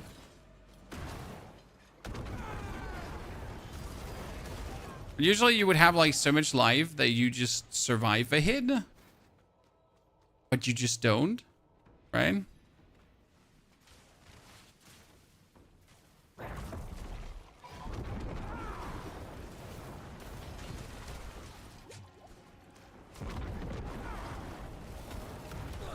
Yep. That's the worst experience right now. Like, I mean, sure, we have only 8,000 life. Not the point, though, because, like, you just don't have. We have a lot of damage reduction, though, going on. So none of these other builds have just felt, like, super amazing for any kind of, like content that's not the pin, right? Yeah. I mean, might it just be that Bloodwave is for the pit, chat? And nothing is actually for bossing anymore. Sad face. I mean, I can't even feasibly recommend this to play right now.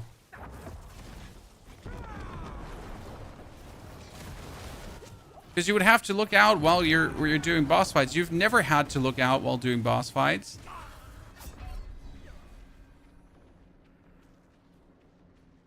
And look at the time it takes for me to actually collect the blood orbs. It's probably the worst part right now. So we're at 16.58 seconds. But they nerfed the amount of blood orbs that are being dropped. Okay. So instead of like dropping 6 blood orbs or so, the Bloodwave is dropping less blood orbs. So you're actually like gonna have a hard time collecting all of them. Oh wow, I forget that he goes around. Well, let's do. I mean, all of these are hitting so hard. I mean, we could try to do Pels of the Deceiver. You should be able to see the numbers better here, right? Probably.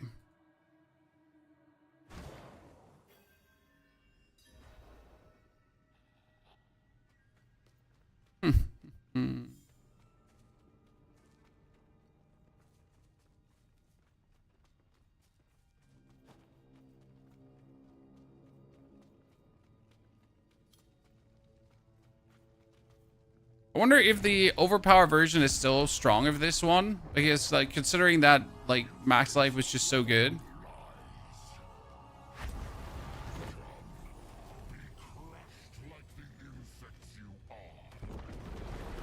Okay, let's go back.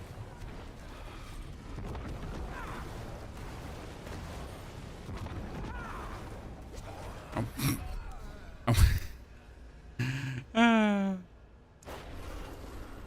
Work through the poison puddle, chat. I'm sorry. Poison puddle killed me because we don't have enough elemental resistance.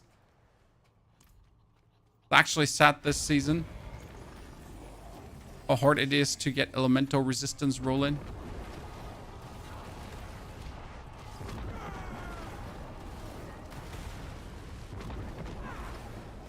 Yeah, we had a 500 million tick going on there, chat, from the Bloodwave. So damage is actually solid. All consideration.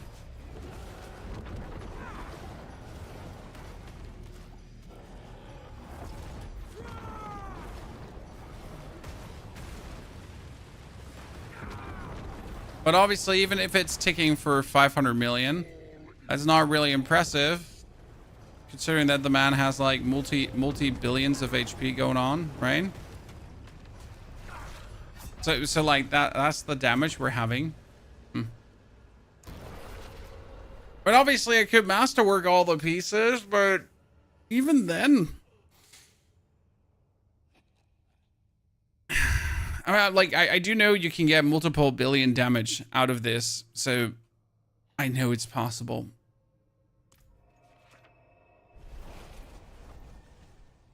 But this doesn't fill me with confidence about the build, right?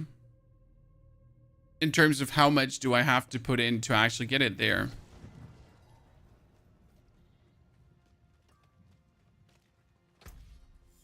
So that is now save. Bloodwave.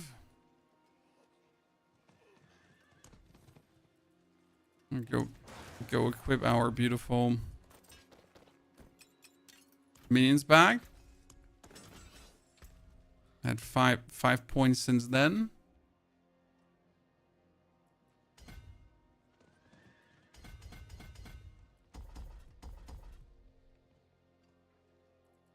No, it was the last point we needed.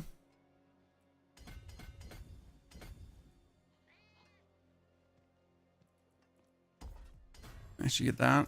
More maximum life.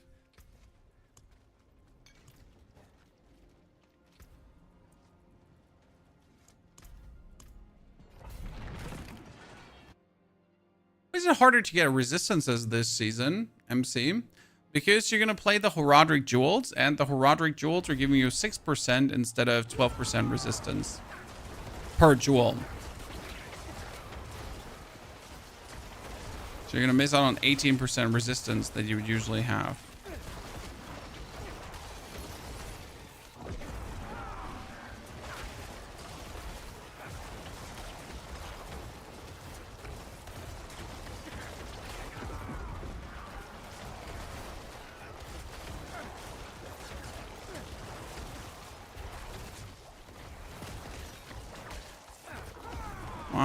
My Arcana power is on the wrong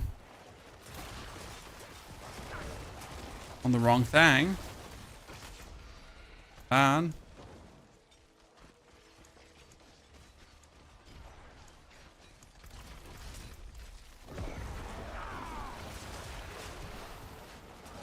my Arcana power is on the wrong thing. You have the lucky to heal on the weapon. No, the lucky to heal had no business to be there, so that was not useful. Let's swap this around quickly. So that Teacher Joe, that one is obviously going to get re-rolled, but yeah, it wasn't pertinent to re-roll that for the testing. If you re-roll that for the testing, not going to do much. Okay, gotta say, with like the going away of the barrier stuff and everything, like Necromancer Build variety actually seems to have gone down. You know? Like I always valued ease of use on the Necro. That you didn't have to like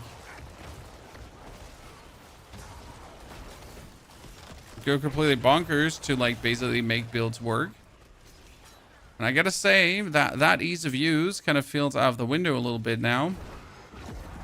With the nerf of the Bloodwave and everything, because minions are just like so infinitely better and easier to get working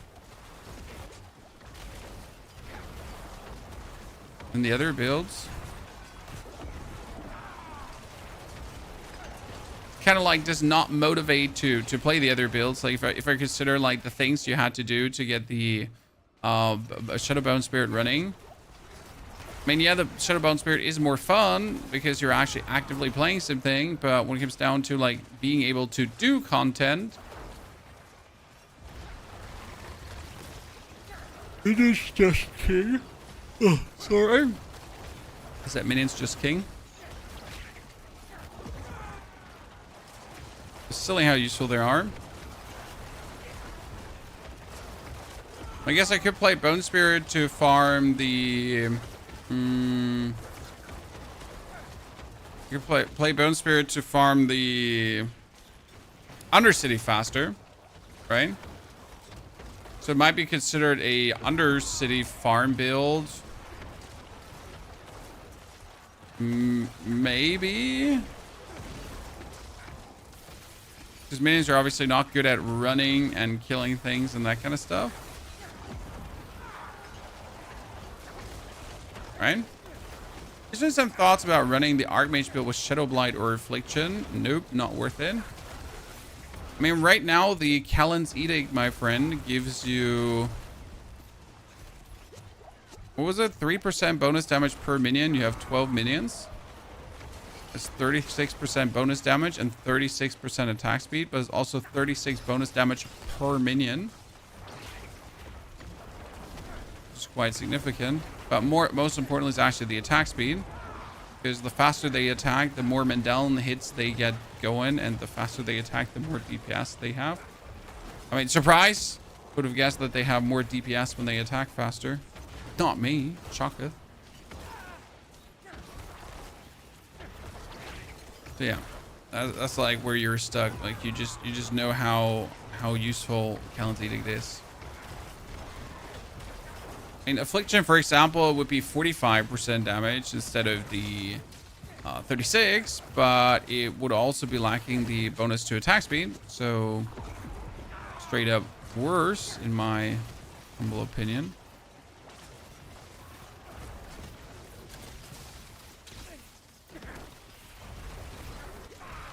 Oh no, I ran into the lightning. There was so much lightning.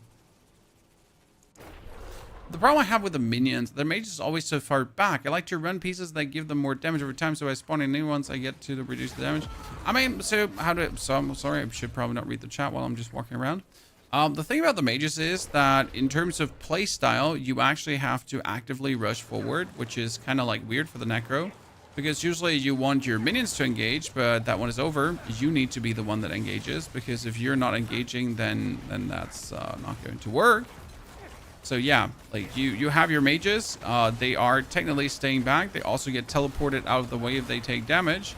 But you're at the same time forced to actually be the frontliner, to actively like frontline for your minions, because you like someone gotta do the do, right? Oh, I don't have the lightning that destroys the dome. So I usually play lightning to destroy suppressor effects, because suppressor effects are annoying. Right? My minions are not walking under the dome to kill this thing, so I have to walk under the dome to kill this thing right now instead of just putting my suppressor destruction in there. But yeah, you have to like run in front, and you have to somewhat be the tank, which is not completely correct. You need to only be the preliminary tank until the fight has started, right? So you pretty much run up to the enemy, make sure that they're aggroed, make sure that they're actually fighting you, and then you just walk out of it.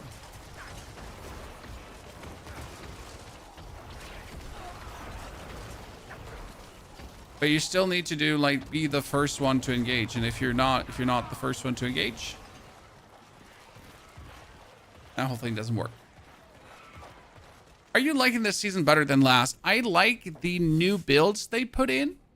Like the Archmage minions, the Pulverized back in action, the Ophidian Iris, Hydra, all that kind of stuff. I really like that.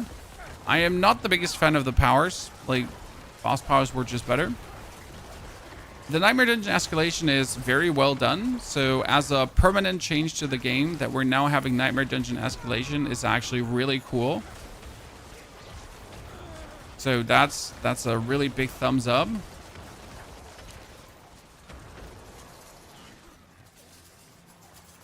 But I do feel that build variety has kind of suffered due to the Overpower nerf. I mean, Overpower nerf definitely made the Bone Spirit weaker, even though they gave it Shadow component.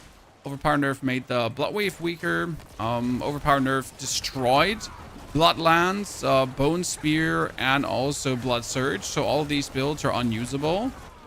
I know that the Overpower nerf is needed, but what can I say when like just tons of builds are unviable now because of it? I'm kind of like a bit Man, I wanted to have these builds be cool. Like, I like these builds, right? I like to play Blood Surge. And Blood Surge has already been out of favor for quite a while. Like, it was barely hanging on by a thread. Like, if you stuff it full, like, with 4 mythical items, then it was good. That's literally been the Blood Surge curse. Like, hey, so if you have the Air of Petition, the Shroud of the Nameless, and you have the Ring of Starless Skies, then Blood Surge is actually pretty good. I hate the Tempering Masterworking. This is the first season where I feel the pain of Tempering Masterworking. Usually I don't care that much, as you didn't need such specific results.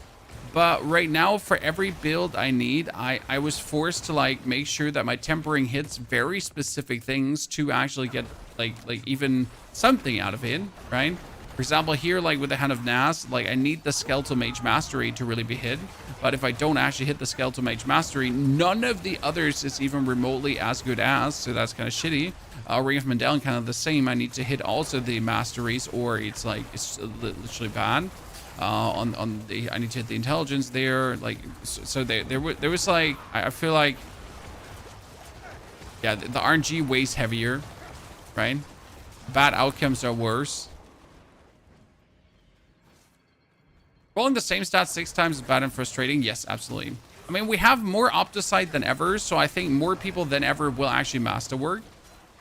Like, I guess usually a lot of people, like, because they have been not spamming Infernal Hordes, they never had that much masterwork material, so they literally just masterworked and were one and done. But now that we actually have way more masterwork materials due to the Nightmare Dungeons, it might be that more people actually engage with a masterworking system, only to notice that engaging with a masterworking system is very painful. Oh, he got hit by the Billy. You find the Hand of Naz. The Hand of Naz you find from Endario, Duriel, and the Harbinger of Hatred. Same drop chances on all of them. Or you just get yourself the Betrayer's Husks from our friend. Oh my lord, she just lasered me. I hate that tower when that lasers you. So you would get the Betrayer's Husks because the Betrayer's Husks, they also have that.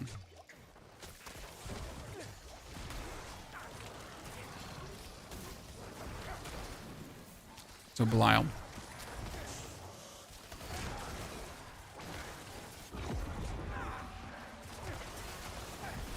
Our character doesn't really have the elemental resistance to like survive an onslaught of elemental damage. So yes, also this character not fully resistance out, despite being a mage, which makes it actually double worse because if you think about it, I am a mage right now, okay? I'm a mage. I am an intelligence-based character.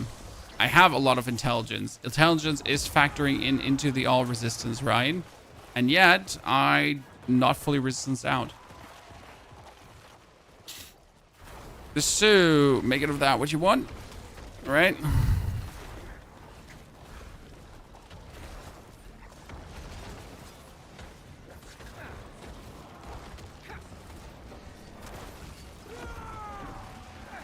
It definitely feels weird to resistance this season.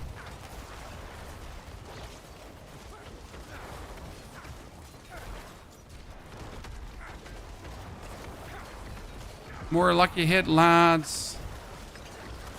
You need to trigger your Army of the Dead, and the Army of the Dead is where the real damage comes in.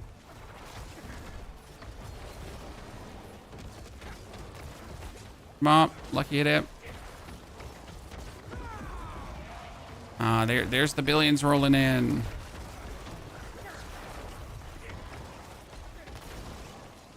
We need cooldown reduction, so I would need a second rune to actually cooldown reduce, but that's my problem. I have no second rune as of right now for the cooldown reduction. Oh shit, I almost missed out on her. Oops. Almost get myself killed by the lady Chan. That was a few unfortunate deathies, but at least we get it done.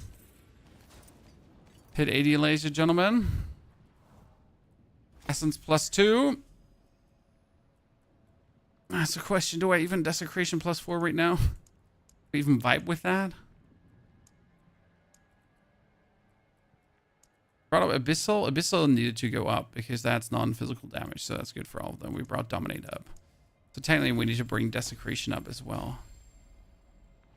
Are the builds of damage come from your mages being buffed or the Army of the Dead itself? No, like even without Army of the Dead, the mages are doing billions already, denote. But with the Army of the Dead, I put another 100% damage on top. So they're doing like 3-4 billion, and then I trigger Army of the Dead, and they're doing 6-8 billion. Right? 30 minutes for pit 80. Oh, that was not 13 minutes, Cornea. I just died like 5 times or so.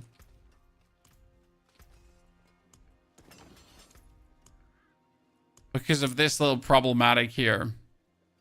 How would I fix this little problematic? Well, so there is like another 3, 6, 7.5% elemental resistance. There is 9% elemental resistance. There would be another 10.5% elemental resistance. There would be like 14% elemental resistance here from the board, right? And if I get the willpower, it's another 3, so 17. And if we get the dexterity, that's 20%. So that alone, that bonus 20% would actually fit this, right? But I need another 50 Paragon points to make that work. So technically, I should give me my, like, I should make sure that my helmet or my boots. So my boots at the moment have movement speed, for example. But that movement speed, I should now re-roll to try to get resistance to all elements, right? Because I don't actually need the movement speed. Would this movement speed use me when I'm dead? So we should try to get elemental resistance. But here, there we go. Ta-da. That's already, that's a big differentiator to have. Like, see, that's 70, 70, and almost there. Then, instead of putting, like, more damage into these, right? We should truly put the elemental resistance, and plus damage reduction. So now suddenly, ta-da! Would it say it's better to have Army or Soul Rift? Depends. So Army of the Dead is good if you manage to every 7 seconds trigger Army of the Dead. In order to every 7 seconds trigger Army of the Dead, you need the Neo Rune, and then the Neo Rune should also have the ultimate cooldown reduction. But if you do that with the Neo Rune for the ultimate cooldown reduction, then you need Nagu for the Quox Rune, and I don't have Nagu. That's a bit bad. That brings me to the fun question, overwrite minions. I now equip the Shadow Spirit, okay? And then we're heading towards the Bazaar.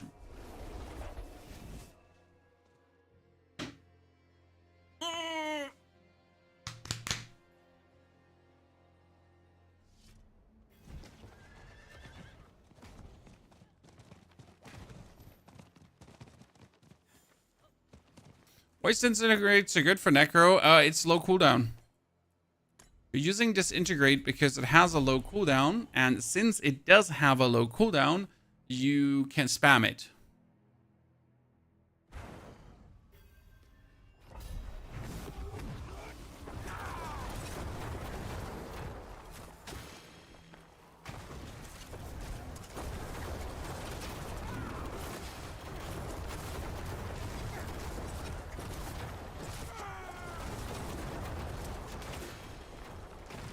The lucky hit is not lucky hitting for the restoration of the essence. Then you're doing like so few damage in comparison.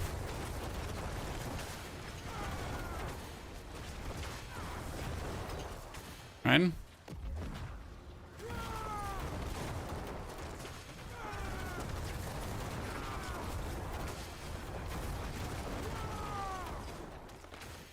Oh, I forget to drink the potion. I'm wondering where's my damage? I don't have the potion. That makes so much sense. Yeah.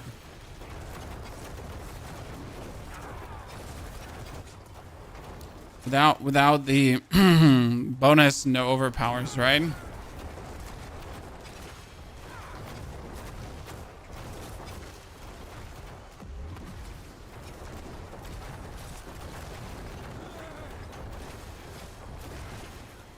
Is the Shadow Bone Spirit, in case you want to know. Use the power of Shadow and Bone Spirit to do damage, and it's technically very powerful.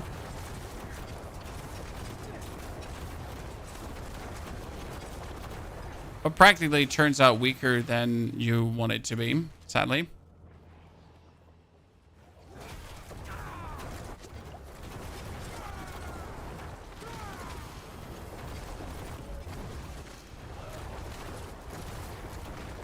I'm definitely lacking the lucky hit on my offhand to really make this more reliable.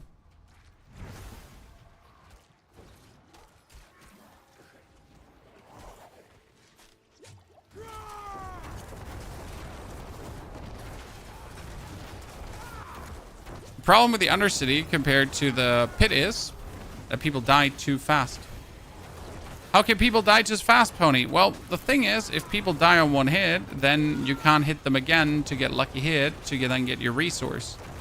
So you're gonna actually end up killing things, but you don't want to kill them. They like, it would be more opportune if they would survive. So they would survive, then you could, like, you know, hit them 2 times.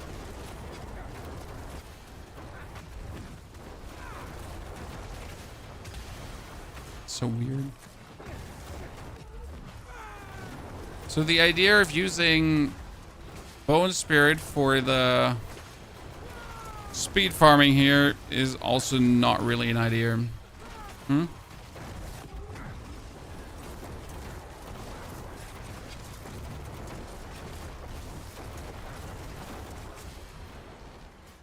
I mean, like, it kind of works, but kind of like doesn't.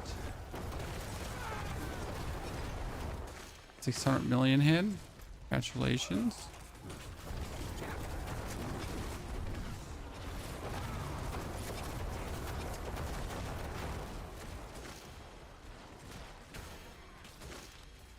This looks weaker but more fun. That's what I said. Like, the problem is it might look weaker but more fun. The problem is it needs like 4 times the items that the minion build need. So it might actually be more fun to play. But yeah. It ain't really like easy to build.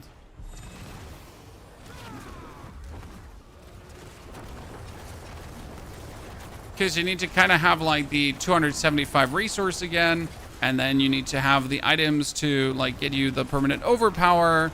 And if you actually don't manage to have the 275 resource, then it's not working.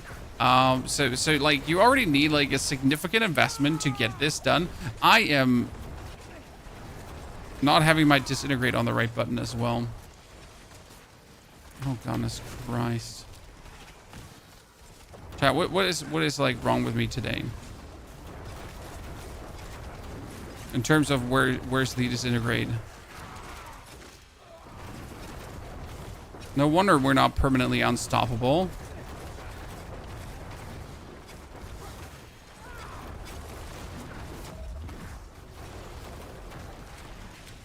I see, like this is where the problem is when you're not permanently unstoppable, because you forget to put your disintegrate in the right slot. And you can't change that in the Undercity too? How? Did not get the Hand of Nas. Did you do Andariel, Duriel, and the Harbinger of Hatred? On at least Torment 2. I'm saying at least Torment 2 because the other tiers, they don't have like... Oh. Oh, family, you're back.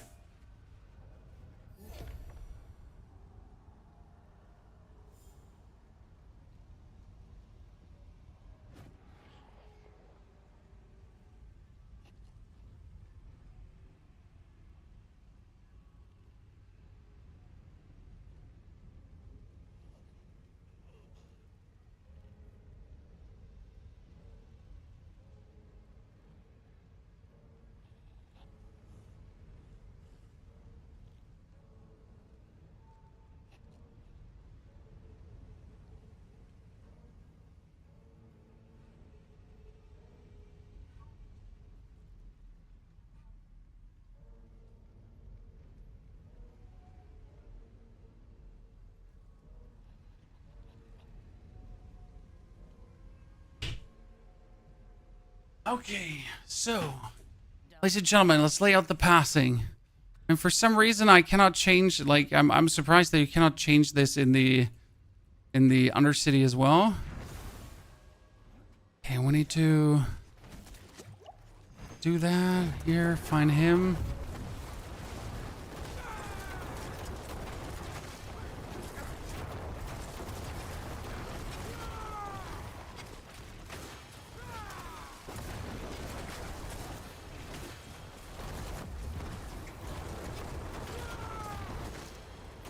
Okay. Find Jeremiah here as well.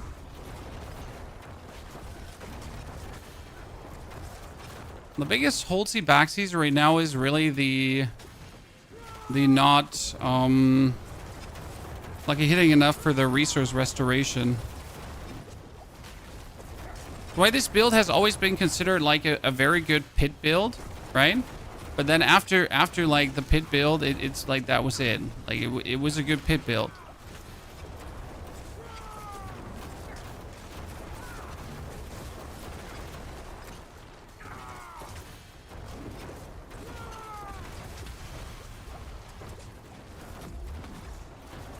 Let's get that guy down. This feels like just weirdly inconsistent today about it. And the biggest problem is obviously like dying to bosses. So like the one issue why I don't feel like I want to play this build much, you might have missed this, but we were trying to do Torment 4 bosses and it was absolutely not possible because you actually died before you were able to do the boss. Right? There's really the most horrible feeling. Like, oh no, I died because the boss hit me. Since you like only have 1,000 life.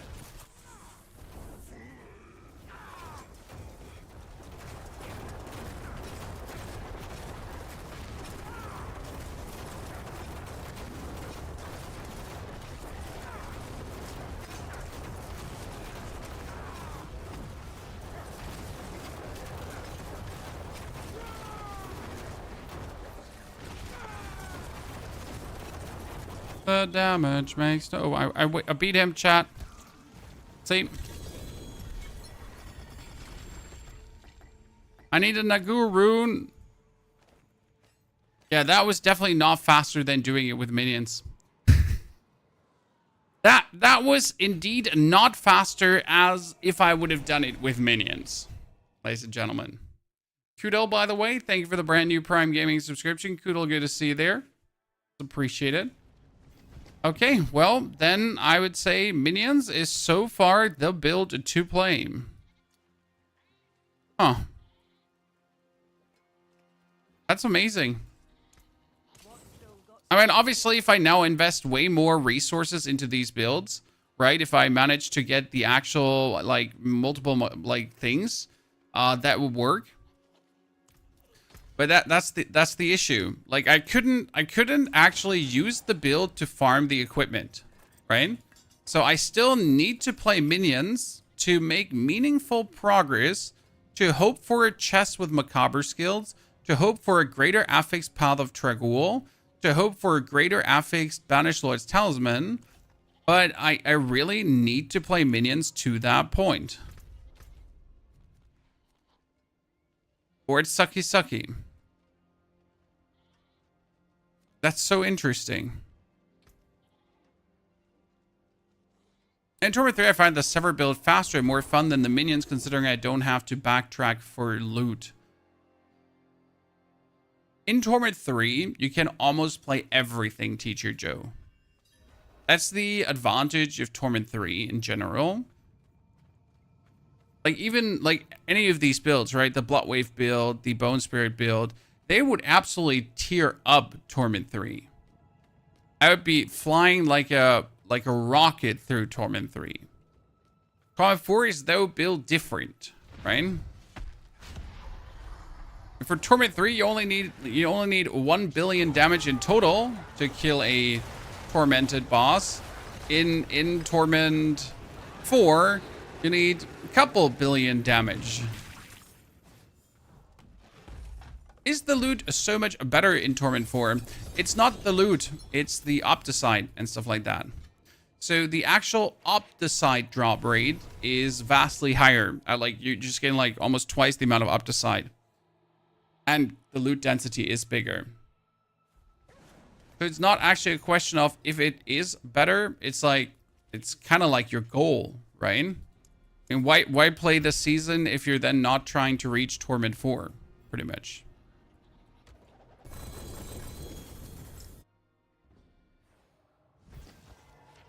Yeah, the question has never been if the loot is better or not.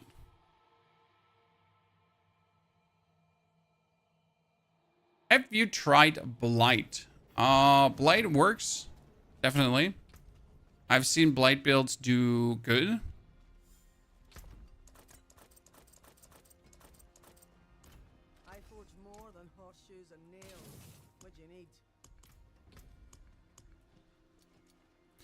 I need a Nagu rune. Doo-doo-doo-doo. Even an Ahu would be good. We get ourselves a Tributive Radiance. I'm gonna keep that.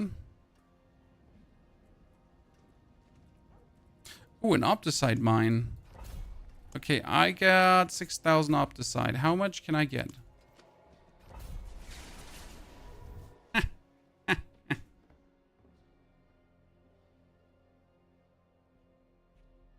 Teacher Joe, generally speaking, Torment 4, like for actual Torment 4, you need like 100 million, 200 million damage.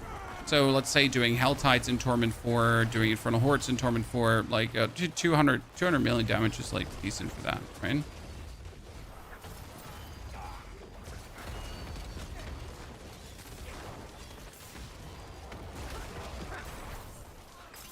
You're good to go.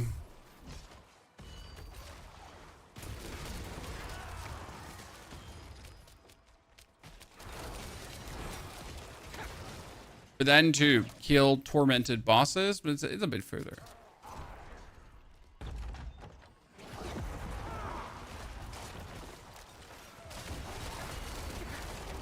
Ball of Lightning Sword? Is Ball of Lightning Sword working this season, Chaotix?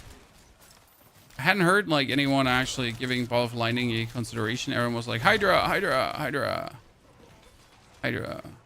Have I heard about Hydra yet? How about Hydra?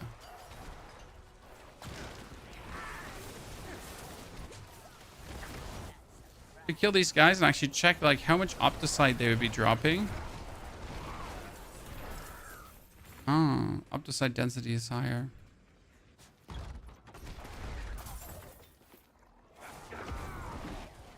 Also looking for events because I need to do events in Nightmare Dungeon Escalation. This is like here. Need to do 3 more events, like anything at that. We fight like a dude, and we have to kill a dude. If we have like a chest, anything. I want a cool pet build for Druid. There was the Hurricane pet Druid, where you have your wolves running around you, and then you do get Hurricane on your wolves, and then they do Hurricane damage. But I think actually all the damage there came from Hurricane and not actually from your pet. So I don't know if you would consider that pet build or not. And with pet build people, it can be sometimes a bit harsh to make a discussion because they're like, this is not a pet build. It's like no, it's doing damage with anything that's not pets. Like, oh god, no, aneurysm.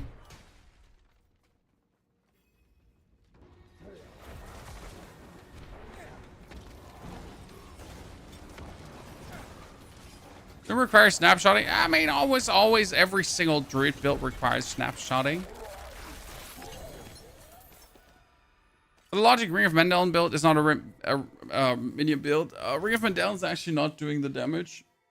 It's the Hand of Nas, I think. And the aspect of service and sacrifice. But yes, by that logic, people also would sometimes consider Ring of Mendeln not a minion build. I mean, you don't want to know what kind of discussions we have had over the... Like, so Diablo's out for 2 years now, guys, okay? And then you show minions, like... you show people, like, a minion build that's using Blight to increase the damage by 20%. And then there are people like, hey, Pony, I was looking for your minion build, but I was actually looking for a pure minion build. And you're like, yeah, this is the pure minion build. It has, like, you know, Blight in it. They're like, no, you don't understand. I want a pure minion build. And you're like, so you want to have, like, Ray Skeleton in your skill bar and nothing else. Like, right, you don't want to use Corpse Tendrils. You don't want to use Corpse Explosion to get yourself, like, the damage multiplier. You're good. You're good. Are you okay? Did you need help? Blink twice if you need help. You know? And every single time you posted a video was like, oh, that's a nice build, but it's not a pure minion build. Okay, sir. Then go play your pure minion build. Just do it. Do it. Just stop bothering us, please. We're good. We don't need that.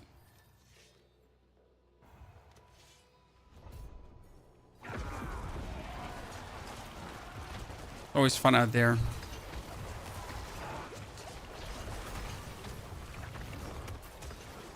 Give me that achievement. Yeah, Pony, can you make a similar build but much weaker? It's like when people ask you, can you use the Ring of Sacrilegious Soul in your minion build? Yeah, I mean, if you want to do 100% less damage, you can do it. Yeah, cool. I'll do that. Oh, okay. Pop off, sir. If that's what makes you happy, who am I to judge? Great, Army of the Dead on my tree. I need to max out all the surrounding areas. How do I get Army of the Dead on my tree? Do I need to max out all the... What? When? Eh?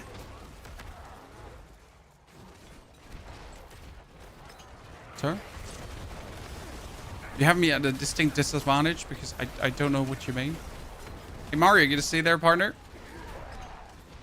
So, Army of the Dead, you just put enough points in until you get to Army of the Dead. Yeah, just because you're using minions doesn't make this a minion build. Hope you're well and have a nice Friday. Yep.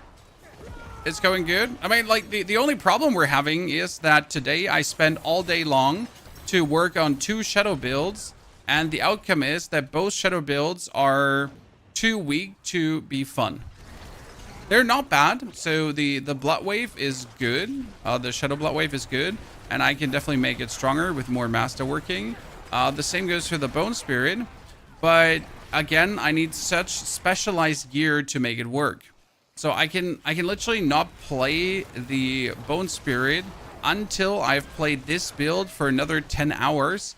And potentially get exactly the item pieces I'm looking for. If I then also get the item pieces I'm looking for. Because as always, maybe I'll just not get the item pieces I'm looking for. Right? I look for a greater Affix Macabre chest, but a greater Affix Macabre skilled chest, I might just never find this season unless trading.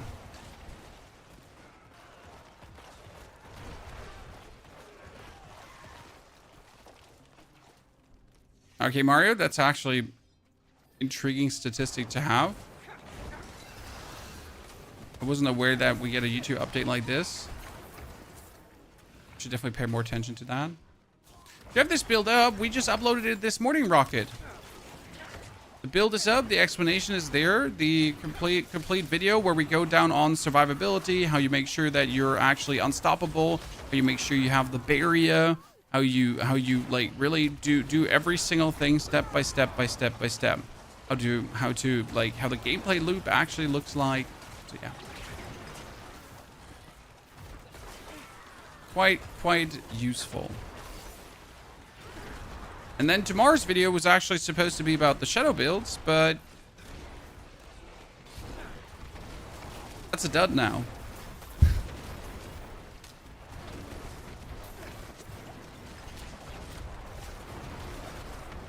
You drop this build on YouTube, sir. YouTube. That's all the link and all the infos. Is it better than the Rogue Deathtrap build? I don't actually know. Like I haven't checked Rogue Deathtrap this season. Rogue Deathtrap should not be good this season, just in case you missed that. So Rogue Deathtrap was good last season, but it's not good this season. What about Shadowblight Necro? Marker put it on S tier. Well, I don't have Shadowblight Necro yet, sir. I mean, the main reason we're playing this mage build is because it's 0 investment and maximum outcome. I mean, I was doing 10 billion damage after 10 hours. Ta-da. And I am having like B tier equipment, right? So I need this with a greater affix skeletal mage mastery. I need this with a greater affix. I need this masterwork rerolled. I have finality instead of, what was it called again?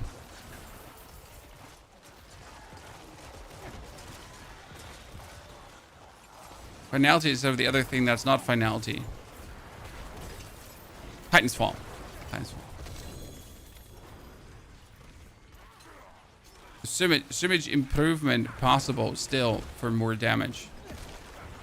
And yet we're outpacing every other Necro build. The Pit 150 on Skeleton Magicians? No, that's absolutely impossible.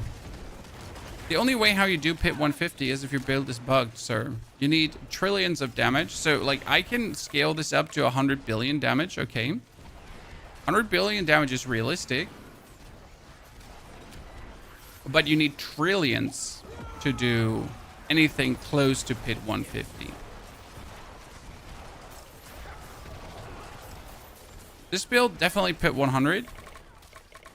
Not a doubt. Shadow of a doubt, to be honest. So yeah, that's secure. But you're not going to do Pit 150.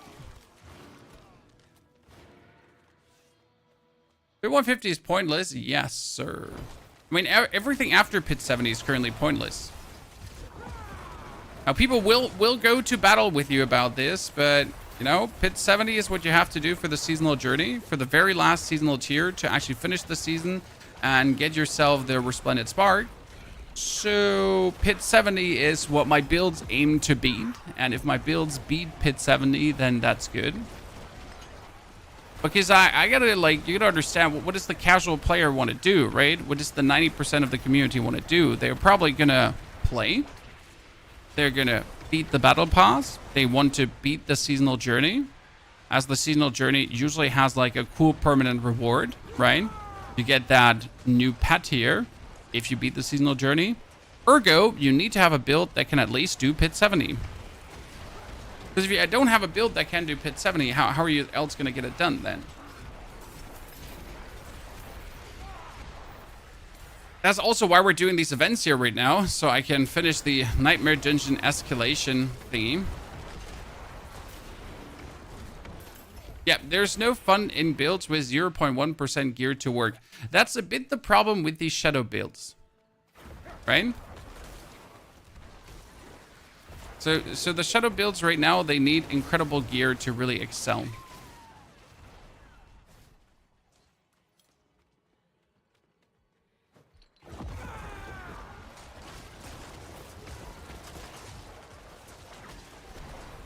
I keep getting unique rings and gloves dropping. Dude, I was very frustrated too because I got myself a triple greater affix X-Felds ring and I was like, well, what do I want with that? Triple greater affix X-Felds ring is potentially the most useless drop ever. I can't even turn that into money. Oh, fresh mead. Sir, you're good there?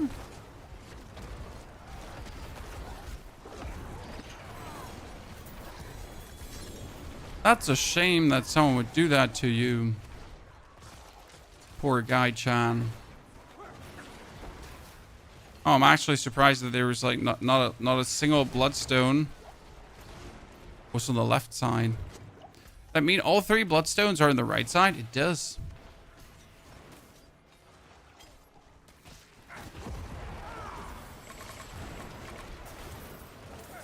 I mean, they're like Butter Gaming. It's not like it's pointless to push for Pit 150. It's just impossible to push Pit 150. The issue is that you can't also reach high Pit with just playing the game, right? That's probably the #1 issue. Like, you can't reach high Pits. We're talking about like Pit 120, 130, something like that. You can't reach that by playing the game. Just playing the game. You need to actually actively engage in the trading hub in order to be able to play in that direction. Because you won't find you won't find yourself the gear pieces you need, right? You won't find that one item that has the macabre skills. You won't find that one. At some point, you'll be forced to trade to even remotely try to, you know, get good pieces.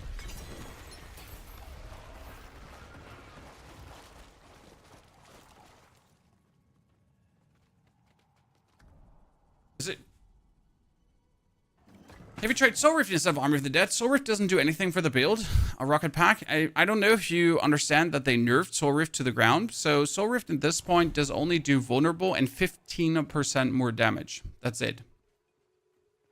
Whereas Army of the Dead gives me 100% more damage when I trigger it, and it also resummons the Maged and gives me corpses that I need for Gravekeeper.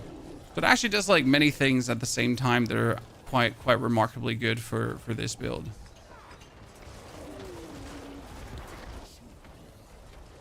Oh, the first time I visited this guy, he was actually like a challenge. You know, we're fresh Torment 4 and we tried out a Nightmare Dungeon escalation. It was actually a decent challenge. That stops now. You still have to keep your resources in order. Well, I have one single temper right now for resource cost, 15% lucky hit chance. I would prefer if I had on the weapon the resource cost lucky hit chance thingy, but I just don't have that. So if I had it on the weapon, like the chance to restore 65%, then I would be good.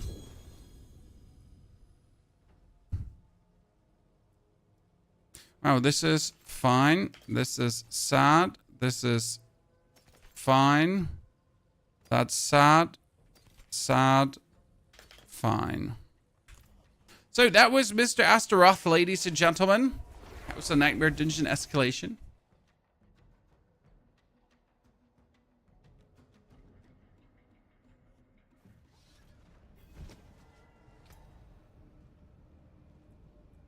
The resource is not easy to roll for. Well, technically it's easy to roll for, but it just costs a lot of money. And I'm not made out of money, sir. I'm made out of regrets and sadness. And my weapon is already sitting, I think it was here, 4 million per roll, Chan.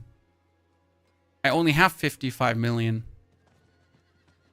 That's only 10 rolls. Sorry, I lied. 11. I can only press the button 11 times to maybe get this. And if I don't get it, Teacher Joe, then what?